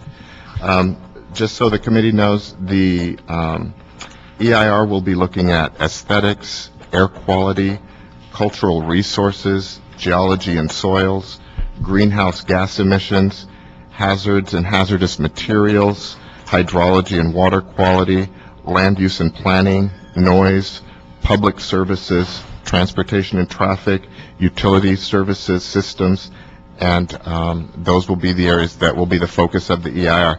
Areas in our checklist that were not found to have potentially significant impacts were impacts on agriculture, biological resources. We know that there's no spine flowers there or that type of thing. It's an already developed site. So we have the initial study. We've begun working with the EIR consultants in preparing the draft environmental impact report. And being planners, we like graphics and displays. So this is typical, this is what we display at the scoping meeting for the people who come and speak. As you can see, this shows steps in the EIR process, and in green are steps where there's opportunities for public participation in our typical process for every project. This was the location where people were at the scoping meeting at this point, and our current phase that we're in is over here of preparing the administrative draft environmental impact report. Afterwards, there will be a notice of completion that goes out, and people will have an opportunity to provide their comments on that draft environmental impact report. And then we'll begin preparing the final environmental impact report at this point. And then we begin our typical broader public outreach on the entitlements. And as Councilwoman Perry indicated, we do not have an application yet for the entitlements. We're still working with the applicant to develop what those entitlement requests will be. We're looking at all provisions of the code. Currently, the municipal code has a conditional use provision for football stadiums, but it's broad and generic and fits the whole city. So we're looking at all the pieces of the municipal code to see what all they will need to bring forward in an application at this point. And now that we have an architect as well on board for the convention center, that should help speed us along in that review. Mr. Rosendahl? Yeah, good morning. Good morning. I'm very happy AEG said publicly in my town hall that they're not going to do any short-circuit games on a secret, correct? Correct. And that they're going through the whole process. They're not asking for any state games to play like the City of Industry did with whatever their majesty business, whatever majestic, whatever they call it. They're even going up to the Palisades to talk their talk.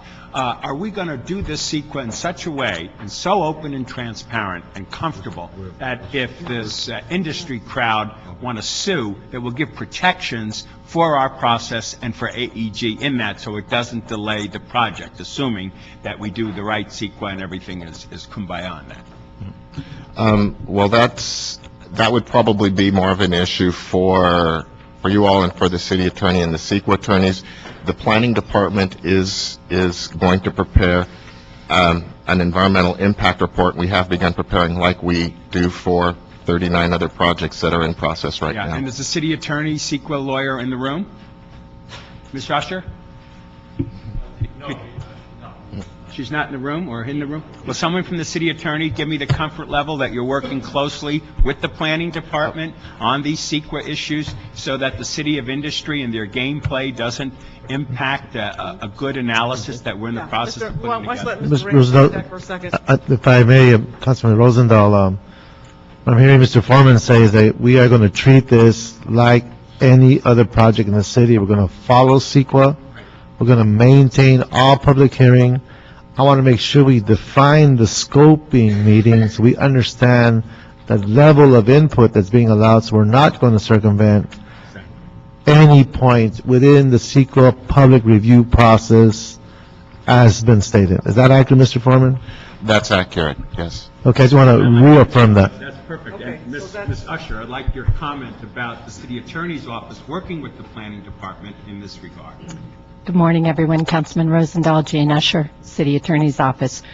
Councilman, we have two city attorneys in our land use area, both intensely involved with John Foreman and with Henry Chu. They are Tim McWilliams, whose specialty is environmental, and Ken Fong, who's the land use specialist. They're involved, I believe, John, in weekly meetings with you. That is correct. That's excellent. And just to nail the point home that Councilman Reyes already made, we're treating this project like any other project for all of the entitlements, including the CEQA review. Great. Thank you. Thank you. All right, any other comments, questions by members? Okay, great.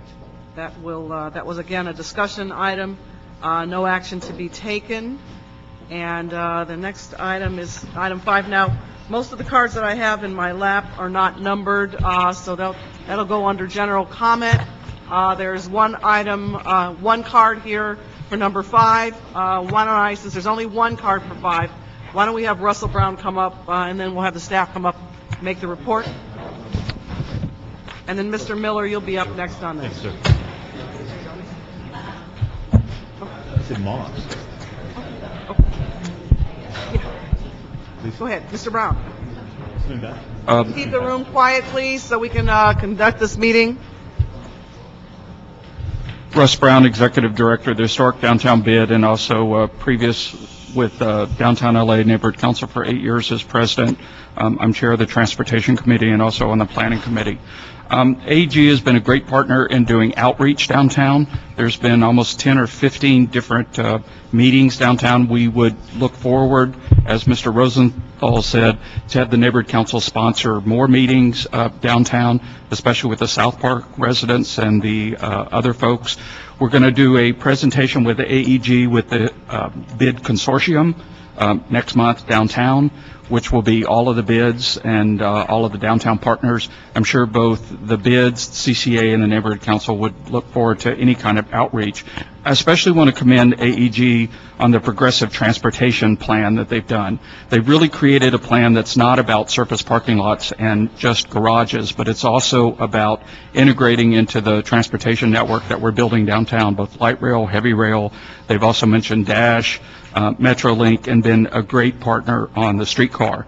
I think common sense would tell you if you looked at what was going on in South Park before Staples, it was derelict or almost abandoned buildings in a lot of parking lots. And now to go to LA Live and Staples Center and say that there is no economic activity after the construction is not only not reality, but not even believable. I was just there on Tuesday night for a concert with 20,000 people who, many of them had been in the neighborhood before at the restaurants. We look very much forward to the stadium being built, but also we understand that there should be proper business dealings and due diligence on the city's finances, and we look forward to supporting this project and having the impact for downtown. Thank you very much. Mr. Miller, this is the item that you wanted to talk about, the negotiating principles, and give us a general report. So if you would, please. And then I'll go to the cards. Certainly. Well, we have, as I said earlier, we're in really almost constant negotiations, been working very hard at this. There is an effort to try to finish this by the end of July.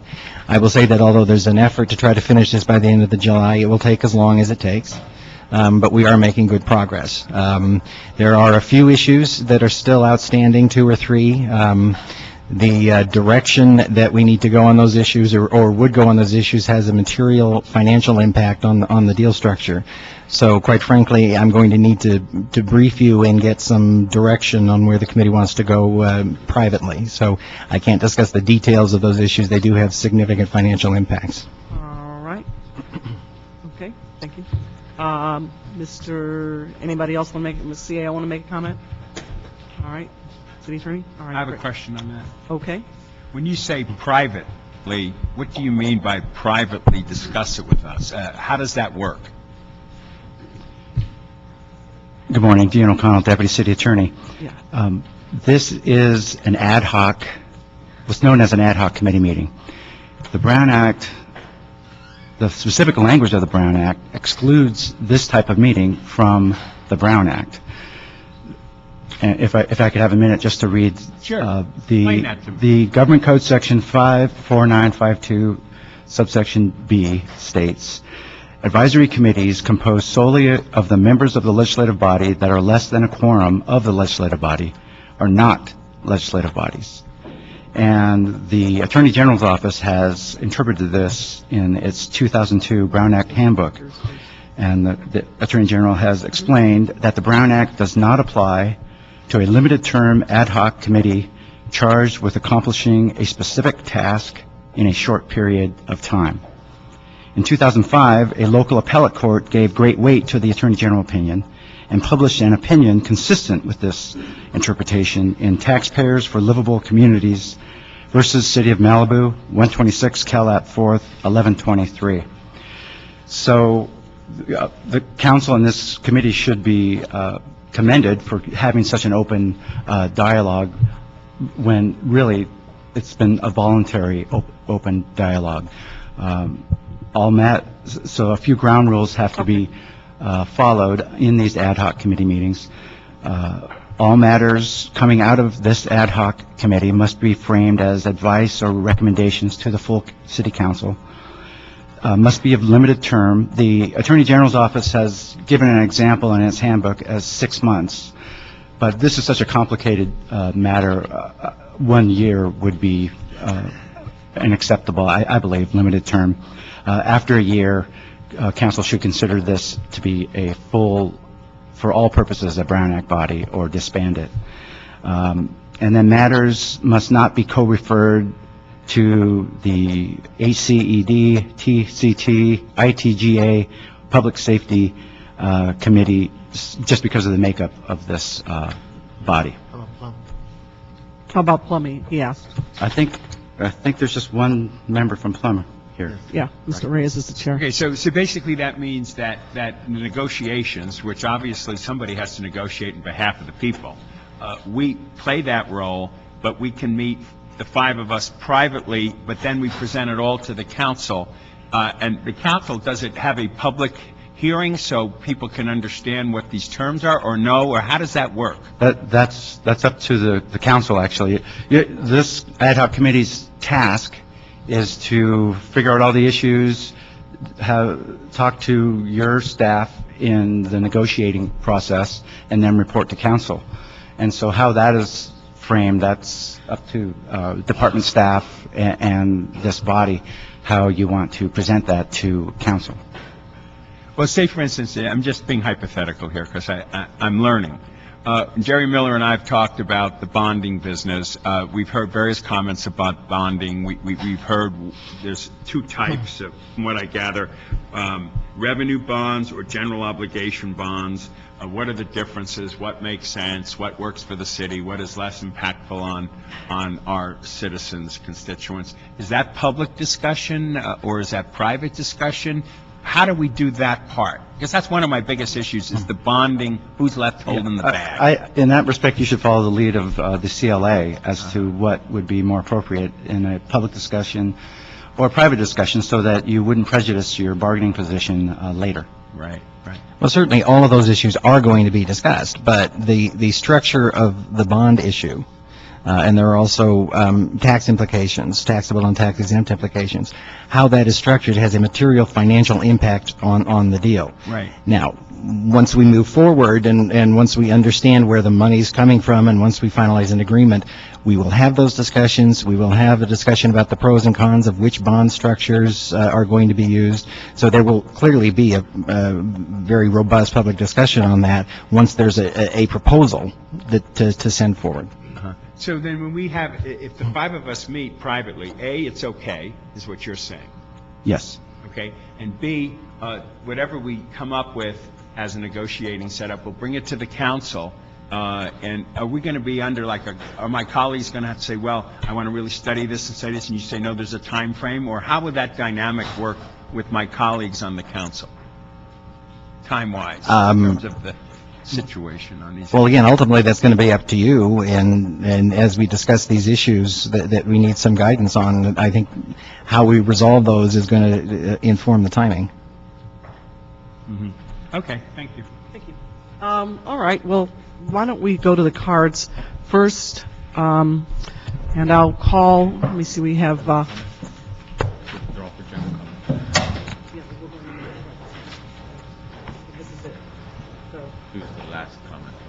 Okay, this is the last comment from the public to comment, so I'm going to call, we have 5 chairs up here, so I'm going to call 5 people at a time. And if you would, please state your name and organization for the record.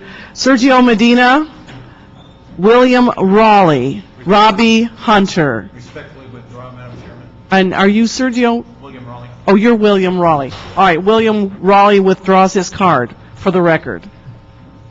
Sergio Medina, Robbie Hunter, Ann Williams, Gary Tobin, Pete Thottam. Okay, that's it. First round. Okay. Sergio Medina. Morning. My name is Sergio Medina. I am the business representative for IATSE Local 857. I represent the box office employees, and I am here to encourage the council to approve this measure as soon as can. We've seen since Staples Center was built that the box office employees started out at being a total of 15 people in their staff. Once Nokia was built, that more than doubled, and by building the stadium, I expect that to also increase to more than the 40 employees that already work there. Thank you. Robbie Hunter. Robbie Hunter, Los Angeles, Orange County Building Trades. Good morning, Madam and committee members. We built a convention center 30-odd years ago, and, it's like anything else. You can't build a railroad yard without any lines to carry the trains away. We never did have enough hotels. We never did get enough development to support the convention center.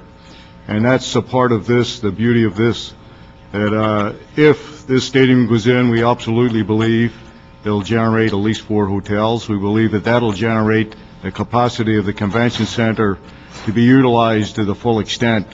Now, the city budget has a $400 million hole. Consistently through the years, $40 million shortfall has been caused by the convention center. And we think that this could well be the remedy for it, and we believe it will be. And when I was with the Ironworkers Union, we put in all the container cranes in the harbors in Oakland, San Francisco, and here. About 20 years ago, Oakland stopped putting in container cranes. They didn't put in the big ones. They didn't dredge the harbor.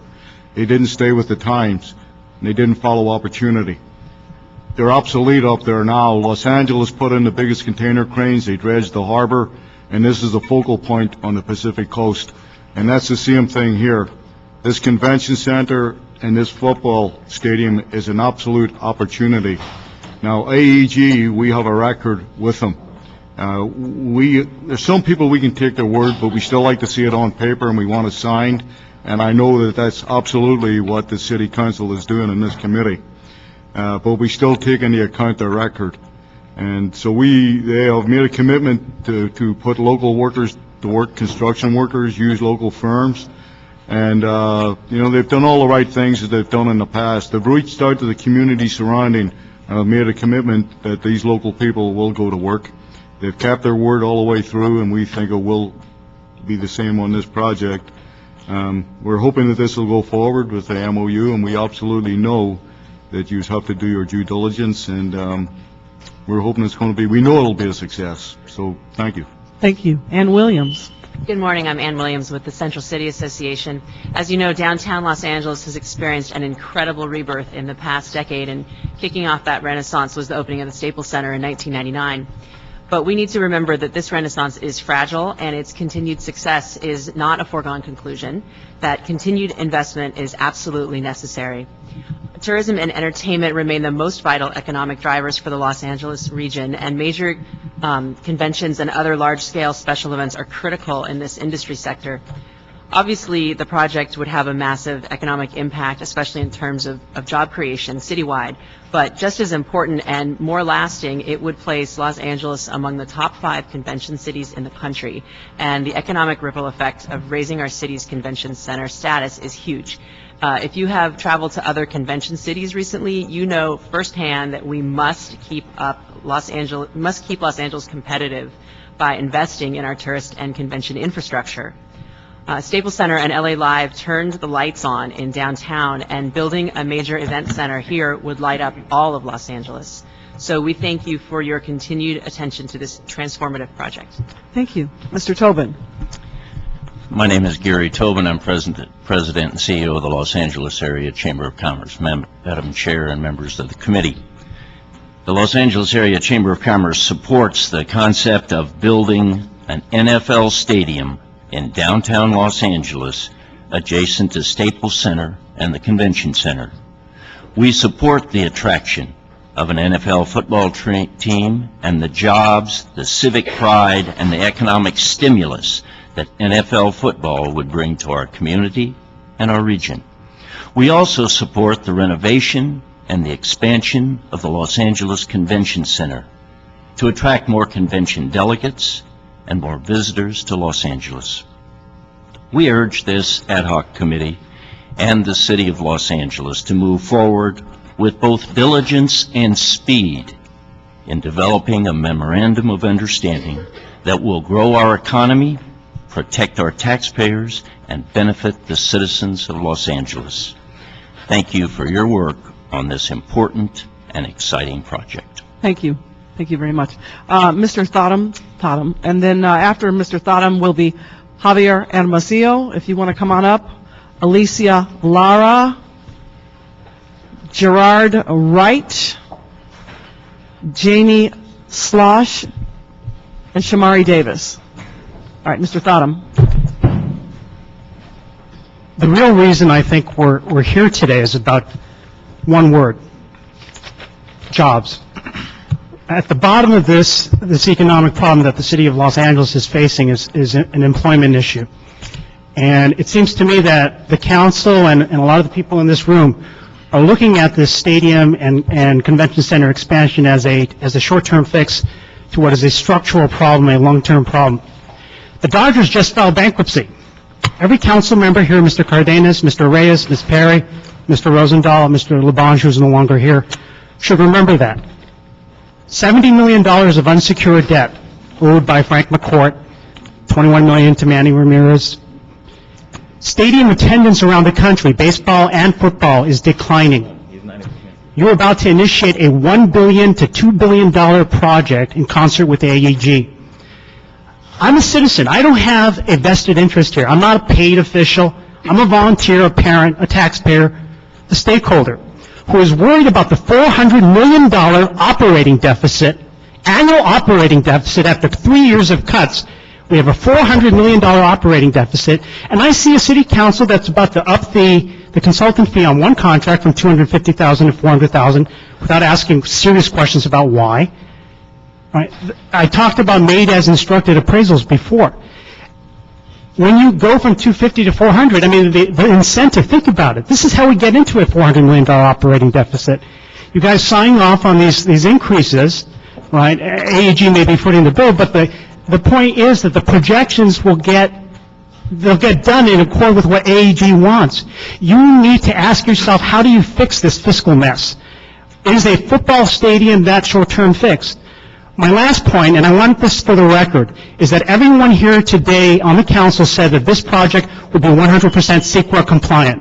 100% CEQA compliant. Thank you very much. We're going to hold you to that. Thank you. Mr. Hermosillo? Madam Chair, members, I'm Xavier Hermosillo, a native Angelino, and I'm here as probably one of only a half dozen people in L.A. who've ever been a principal negotiator on an NFL stadium deal. There are many moving parts to a stadium and a convention deal, like the one you're considering, that aren't going to show up for many, many months down the road. It's the nature of these things, especially in heavily regulated L.A. and California. The notion that you can complete an MOU by July 31st or lose the deal is the best corporate puffery designed to control you and your political instincts to be seen as decisive and thorough on the stadium deal. Don't let anyone control your public duty obligation. There are many issues not encountered yet. One, of course, is how 350% more football fans, 70,000 of them, will get to the stadium and find adequate parking space that currently is designed for the 18 to 20,000 who attend basketball and hockey games at Staples. For stadium and city planners, it's a huge headache, and your current traffic and parking capacity studies will have to be redone. Who's going to pay for that? There are also revenue stream sharing issues and a lot more. You know, I was interested in the CLS presentation earlier. You want them to do their study by July 31st, and they said, we will. Did they do Minneapolis, Meadowlands, Dallas, Santa Clara in 30 days? Of course not. You know, there's an old saying that when you're a hammer, the whole world looks like nails. And they're going to give you whatever they can give you in 30 days.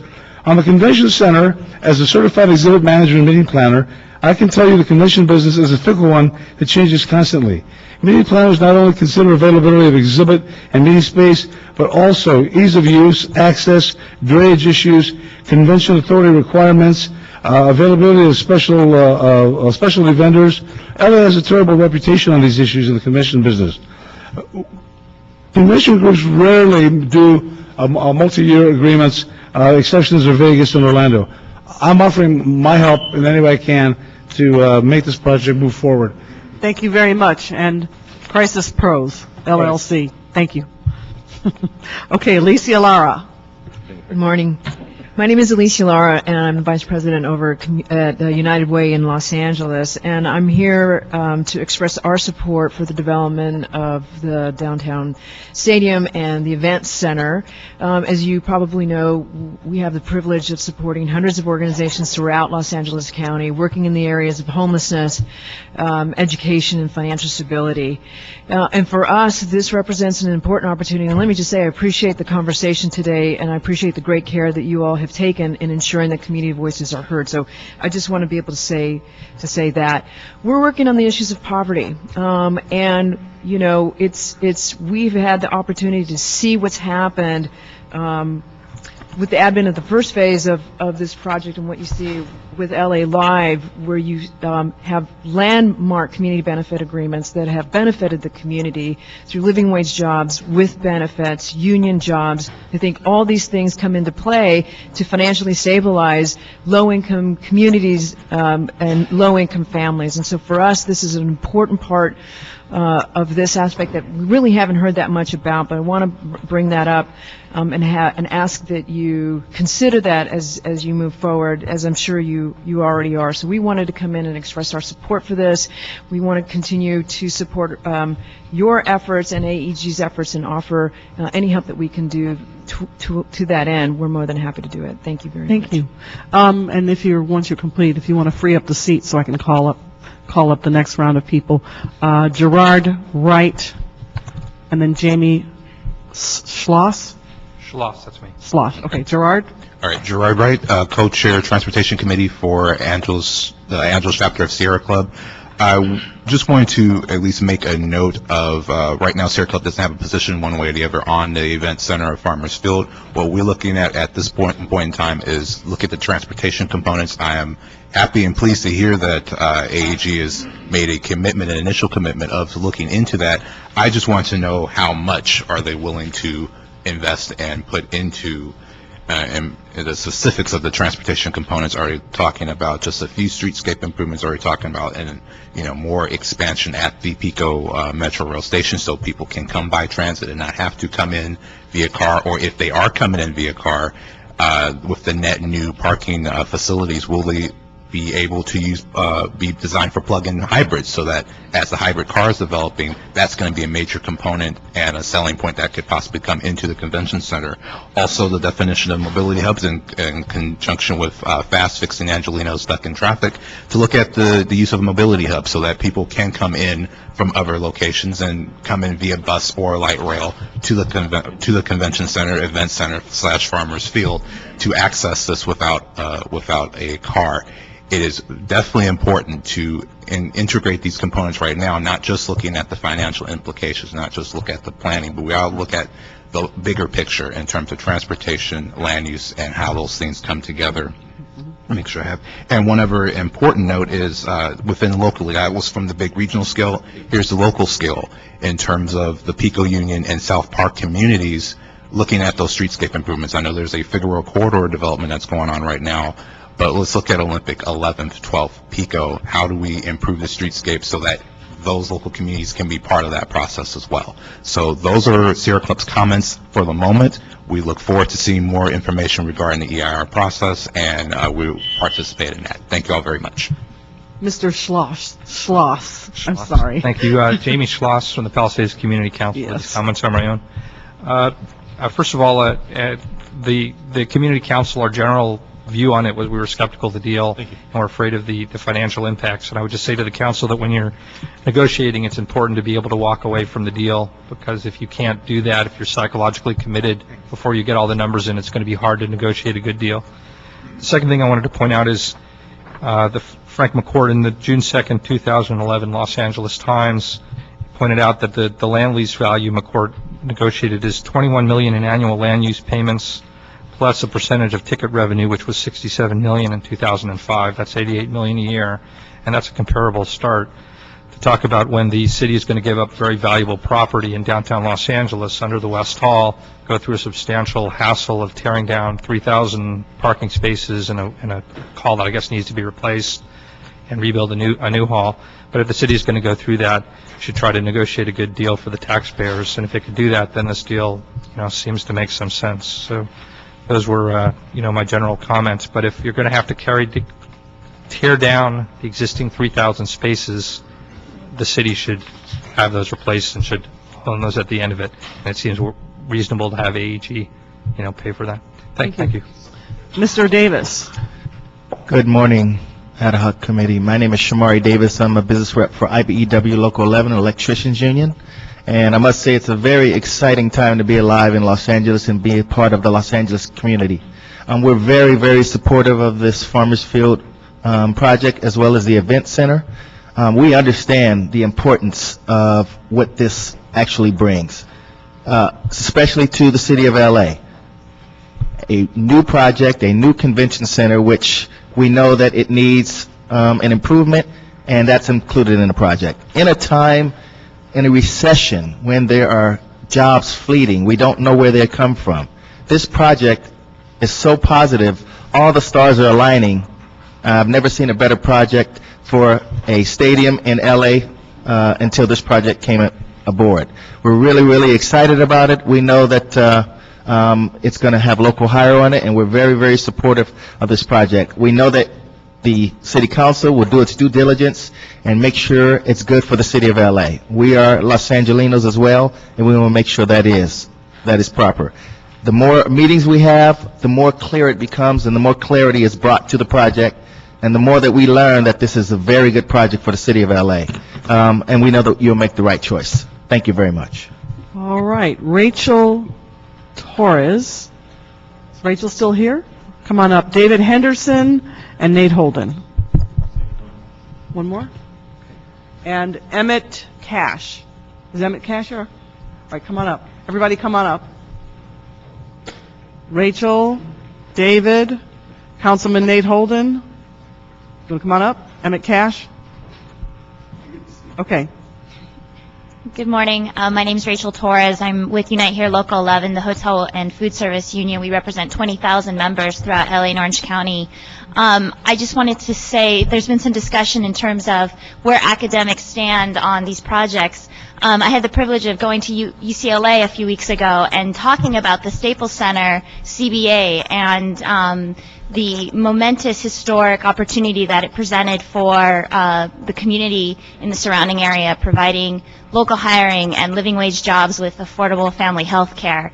So academics are sharing this information with communities throughout the country. We get calls all the time about that project and how it continually provides good jobs for our community. The JW Marriott, the 5 proposed hotels that are proposed to come throughout this area as a result of this project, these are real substantive benefits that benefit our members, and they can be measured, and we can actually chart these things. So we wanted to express again our full support for this project, and we are very happy that the City Council and this ad hoc committee are doing their due diligence in a timely manner. As we come to more meetings, we are fully becoming more on board with this project, so we want to thank you. Thank you. Is David Henderson here? Is David Henderson present in the room? All right, so Mr. Henderson seems to have departed, so I will put his card in the pile. And are you David Henderson? Okay, here he is. Okay, sorry about that. Pit stop. Almost missed his Academy Award. Am I up? There you go. Your opportunity. Good morning. David Henderson, business rep with Trade Show Installers, Local 831. This whole project could be incredible for LA. The obvious construction jobs that will come out for our different building trades is huge and desperately needed. The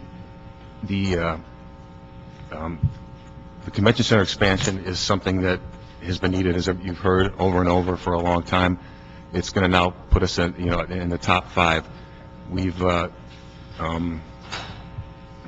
excuse me.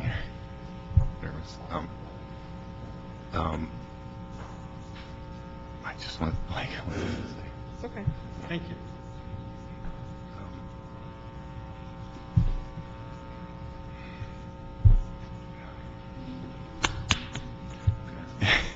had something. You're all right, come on. I'd like to, how many members do you have in your local right now? Dollars is, we have roughly 1,800 members. Currently, there's only two full facility events in LA, E3 and LA Auto Show. With this expansion, the center and our contractors will now be able to go after larger events that they couldn't before and draw more people. This will give us more work opportunity for our members. With the expansion will come hotels, more permanent jobs for hotel workers, and things like that.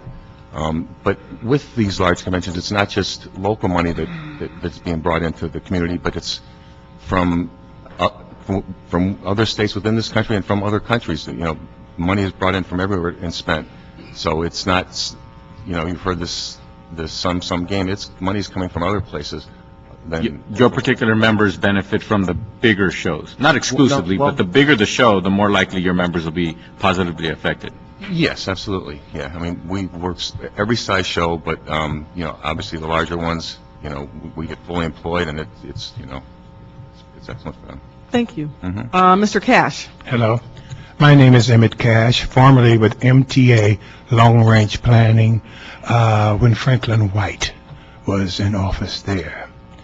I'm concerned because 18 months ago, I went to the company and suggested to them that there was a lack of involvement in what is going on in that area for African Americans. And I'm also concerned about the city relinquishing its land, something that I was involved with Bradley and other folks, to this organization with no guarantees that things are going to move forward. I became further concerned, so did Congresswoman Diane Watson become concerned when we found out that Nate Holden, a man she respects, was kind of against this whole operation, taking over city property and not compensating the city properly. I would like for the record here at this meeting remain open for 7 working days so we can submit some additional information as relates to what some professionals say. Because remember, Magic Johnson no longer owns the Magic Theater, and the McCard's ownership of what's going on at Dodger Field is questionable. We don't want that to happen as it relates to the city putting its plight with someone and not knowing the outcome and what's going to happen in years in the future. Thank you. Thank you. And Mr. Holden, out of a sense of fairness, we've been able to keep everybody to 2 minutes, so if you can try to condense your comments, that would really be helpful. As a professional courtesy, I'll give you an extra minute or two as a former member of the City Council, but if you could try to do that, we would deeply appreciate it. And Mr. Holden's card is the last card in the pile. Thank you, Madam Chair. Let me just make the record clear that I'm not against football. I called a special news conference years early on advocating bringing football back to Los Angeles in front of the Coliseum. I was a member of the commission. I'm not against jobs. I'm for jobs. My voting records speak for itself. Tops as relates to my voting for the working men and women in this city and in this state as a senator and as a council person. And I'm for transparency. Even though we negotiated the first deal with Staples Center, with the AEG regarding building Staples Center, we never did it behind closed doors. It's always out in the open. And when you talking about doing behind closed doors, what you're doing is initiating a process for an independent citizens committee to hold its own public hearings on the issue. And I raise that issue because, for example, and I'm going to pass this out, sir. This is the article from the LA Times dated 2003, April 12, where the original agreement and letter of credit signed with AEG and the City of Los Angeles, even though they forced them to sign it, they reneged and caused it to be changed. What you're negotiating with right now is not AEG. You're negotiating with LA Event Center, LLC, which is chartered in the state of Delaware. And you have no idea who took out the charter, but that's what you're negotiating with. The Event Center, which they're using in their proposal, is using interchangeably with the Farmers Field. And they're saying that event center is a developer. And they're also saying that would become a part of the convention space that would be used. And they're also saying that they want to operate all the parking space, et cetera, et cetera. Now, he passed this out, and they'll show you, sir, that it's being chartered in Delaware. Now, I just want you to know that I'm in favor of football. The deal that's being planned with the Farmers Field, that's an NFL deal, that's the AEG deal, and so on, may be good. They don't have 20,000 parking spaces. They don't have tailgate, but that's up to them. That's a business decision. That's not my decision.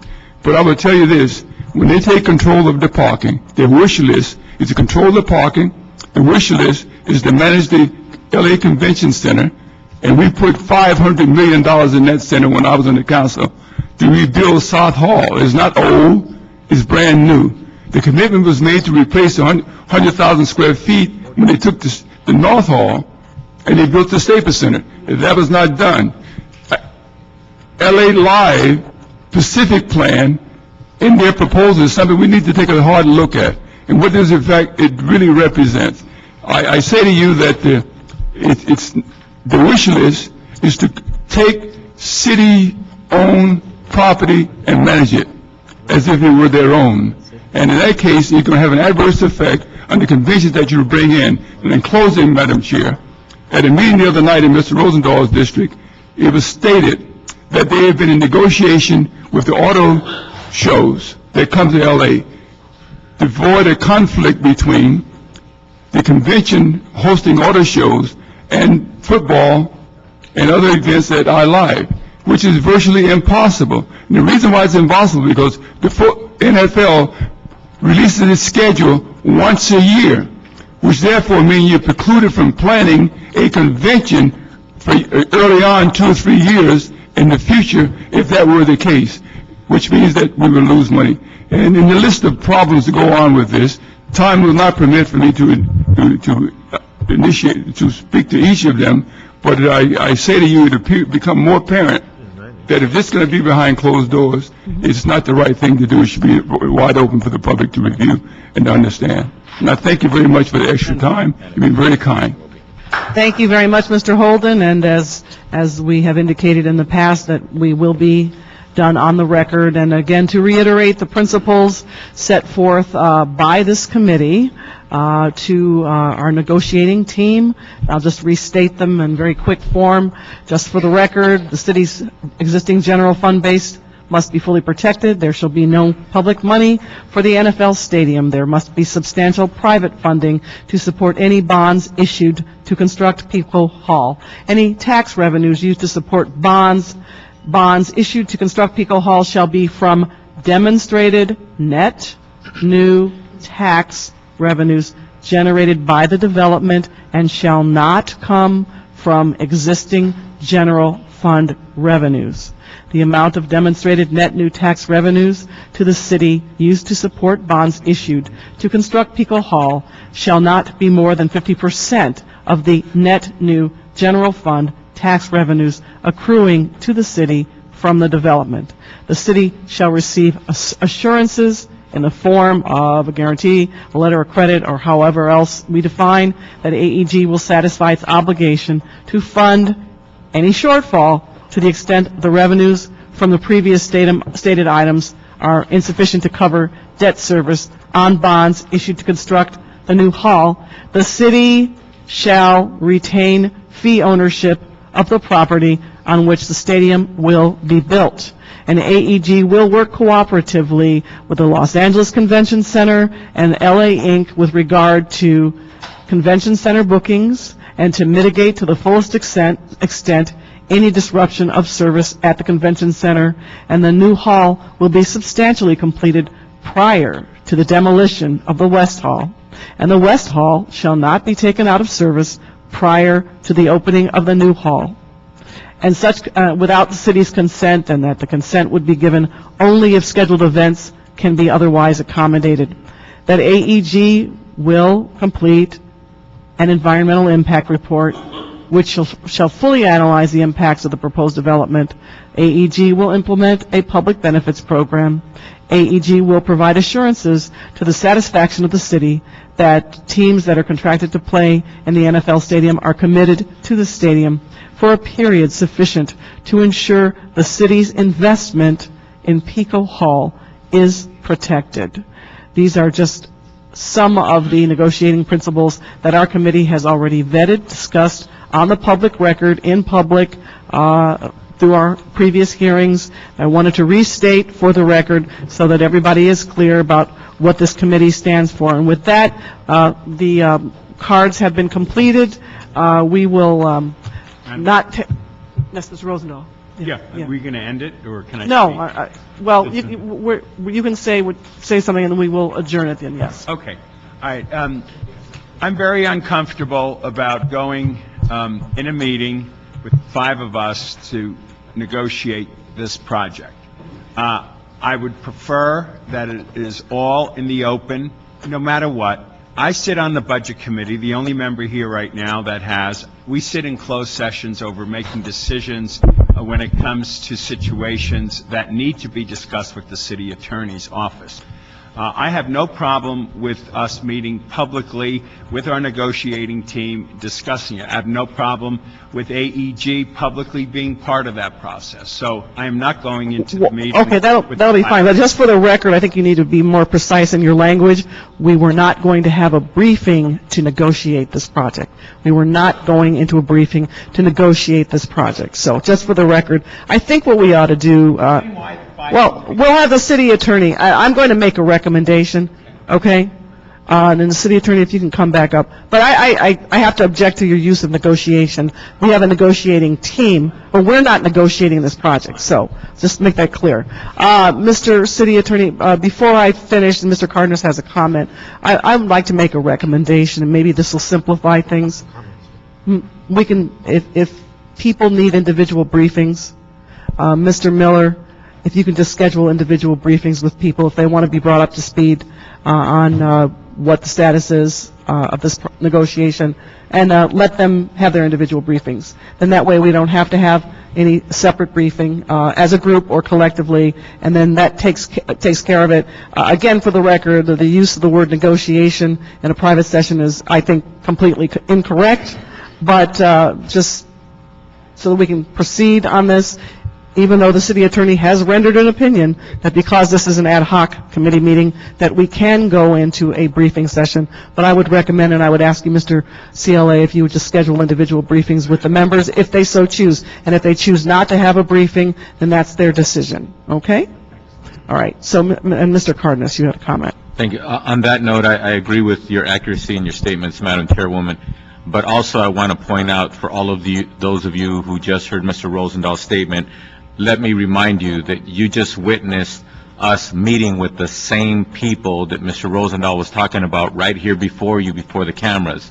So I would hate for anybody to think that if a council member is being briefed by our staff privately, that we are violating anything or that we're doing anything underhanded. As a matter of fact, Madam Chair, I've taken the liberty of inviting Mr. Miller and his team and any other staff from the city to meet with me in my office to bring me up to speed as to how things are going along, and he has apprised himself and the staff to do so.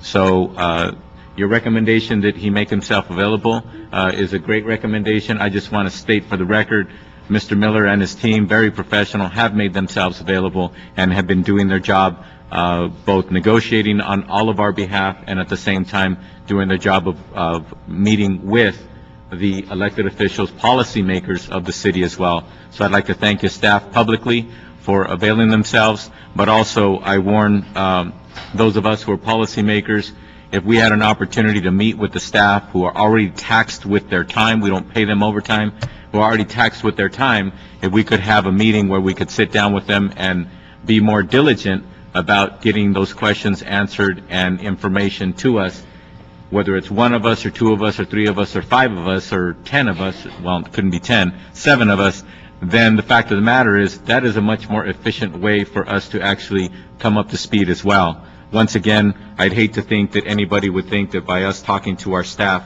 that we're doing anything underhanded. I just want to say that for the record. Thank you, Mr. Cardenas. Mr. Reyes, did you want to say something? Yeah, I just wanted to want to emphasize that there are no backroom deals. I've heard that term, negotiating private, as if it's backroom deal. I'm not advocating for that at all. I believe in transparency. I believe in building trust. I believe in the mission of this committee. I applaud the chairperson for the diligence that's being displayed out in public, out in the open, and to assert that we are trying to negotiate privately or otherwise in a manner that's going to be deceitful or not forthcoming is, I take reservation to that. I just would hope that our actions can speak for themselves, and we're trying our best to be as transparent as possible within the public process. Thank you. Thank you very much. Mr. Labange? Yeah, I would like to ask the clerk if you give me a copy of the tape. I had a out-of-the-district representatives here at the tower at City Hall that I had to spend time with. But I come back to tell us all, this is a step in a long step. But in the 1920s, Los Angeles brought the 32 games. And in the 1970s, Los Angeles brought the 84 games, which was an 8-7 vote, by the way, for those games, which did change what Los Angeles is now. When someone spoke earlier about what benefit it has, the art community has grown by leaps and bounds because of the Olympic Games of '84, and many museums have built from that. So I'm looking at this as the future, and if there could be something for our convention center, something for our community, and does relax the fears that people have of change, I'm for it, because Los Angeles is about change and the opportunity to bring something together in the dynamic of what this may be. But the taxpayer must be protected completely. Thanks, Mr. Labange. So again, for all of the members of the committee, feel free to contact Mr. Miller, our Chief Legislative Analyst, and schedule your own independent briefing, and then you can invite as many people as you want and handle it in the manner that you see fit. Thank you, Mr. City Attorney, for rendering your opinion on the record. That marks the end of our formal agenda. Anyone wishing to come forward and comment on items that are not on the agenda, this would be the time to do so. Public comment period. Otherwise, the meeting is adjourned. Thank you very much. That was great.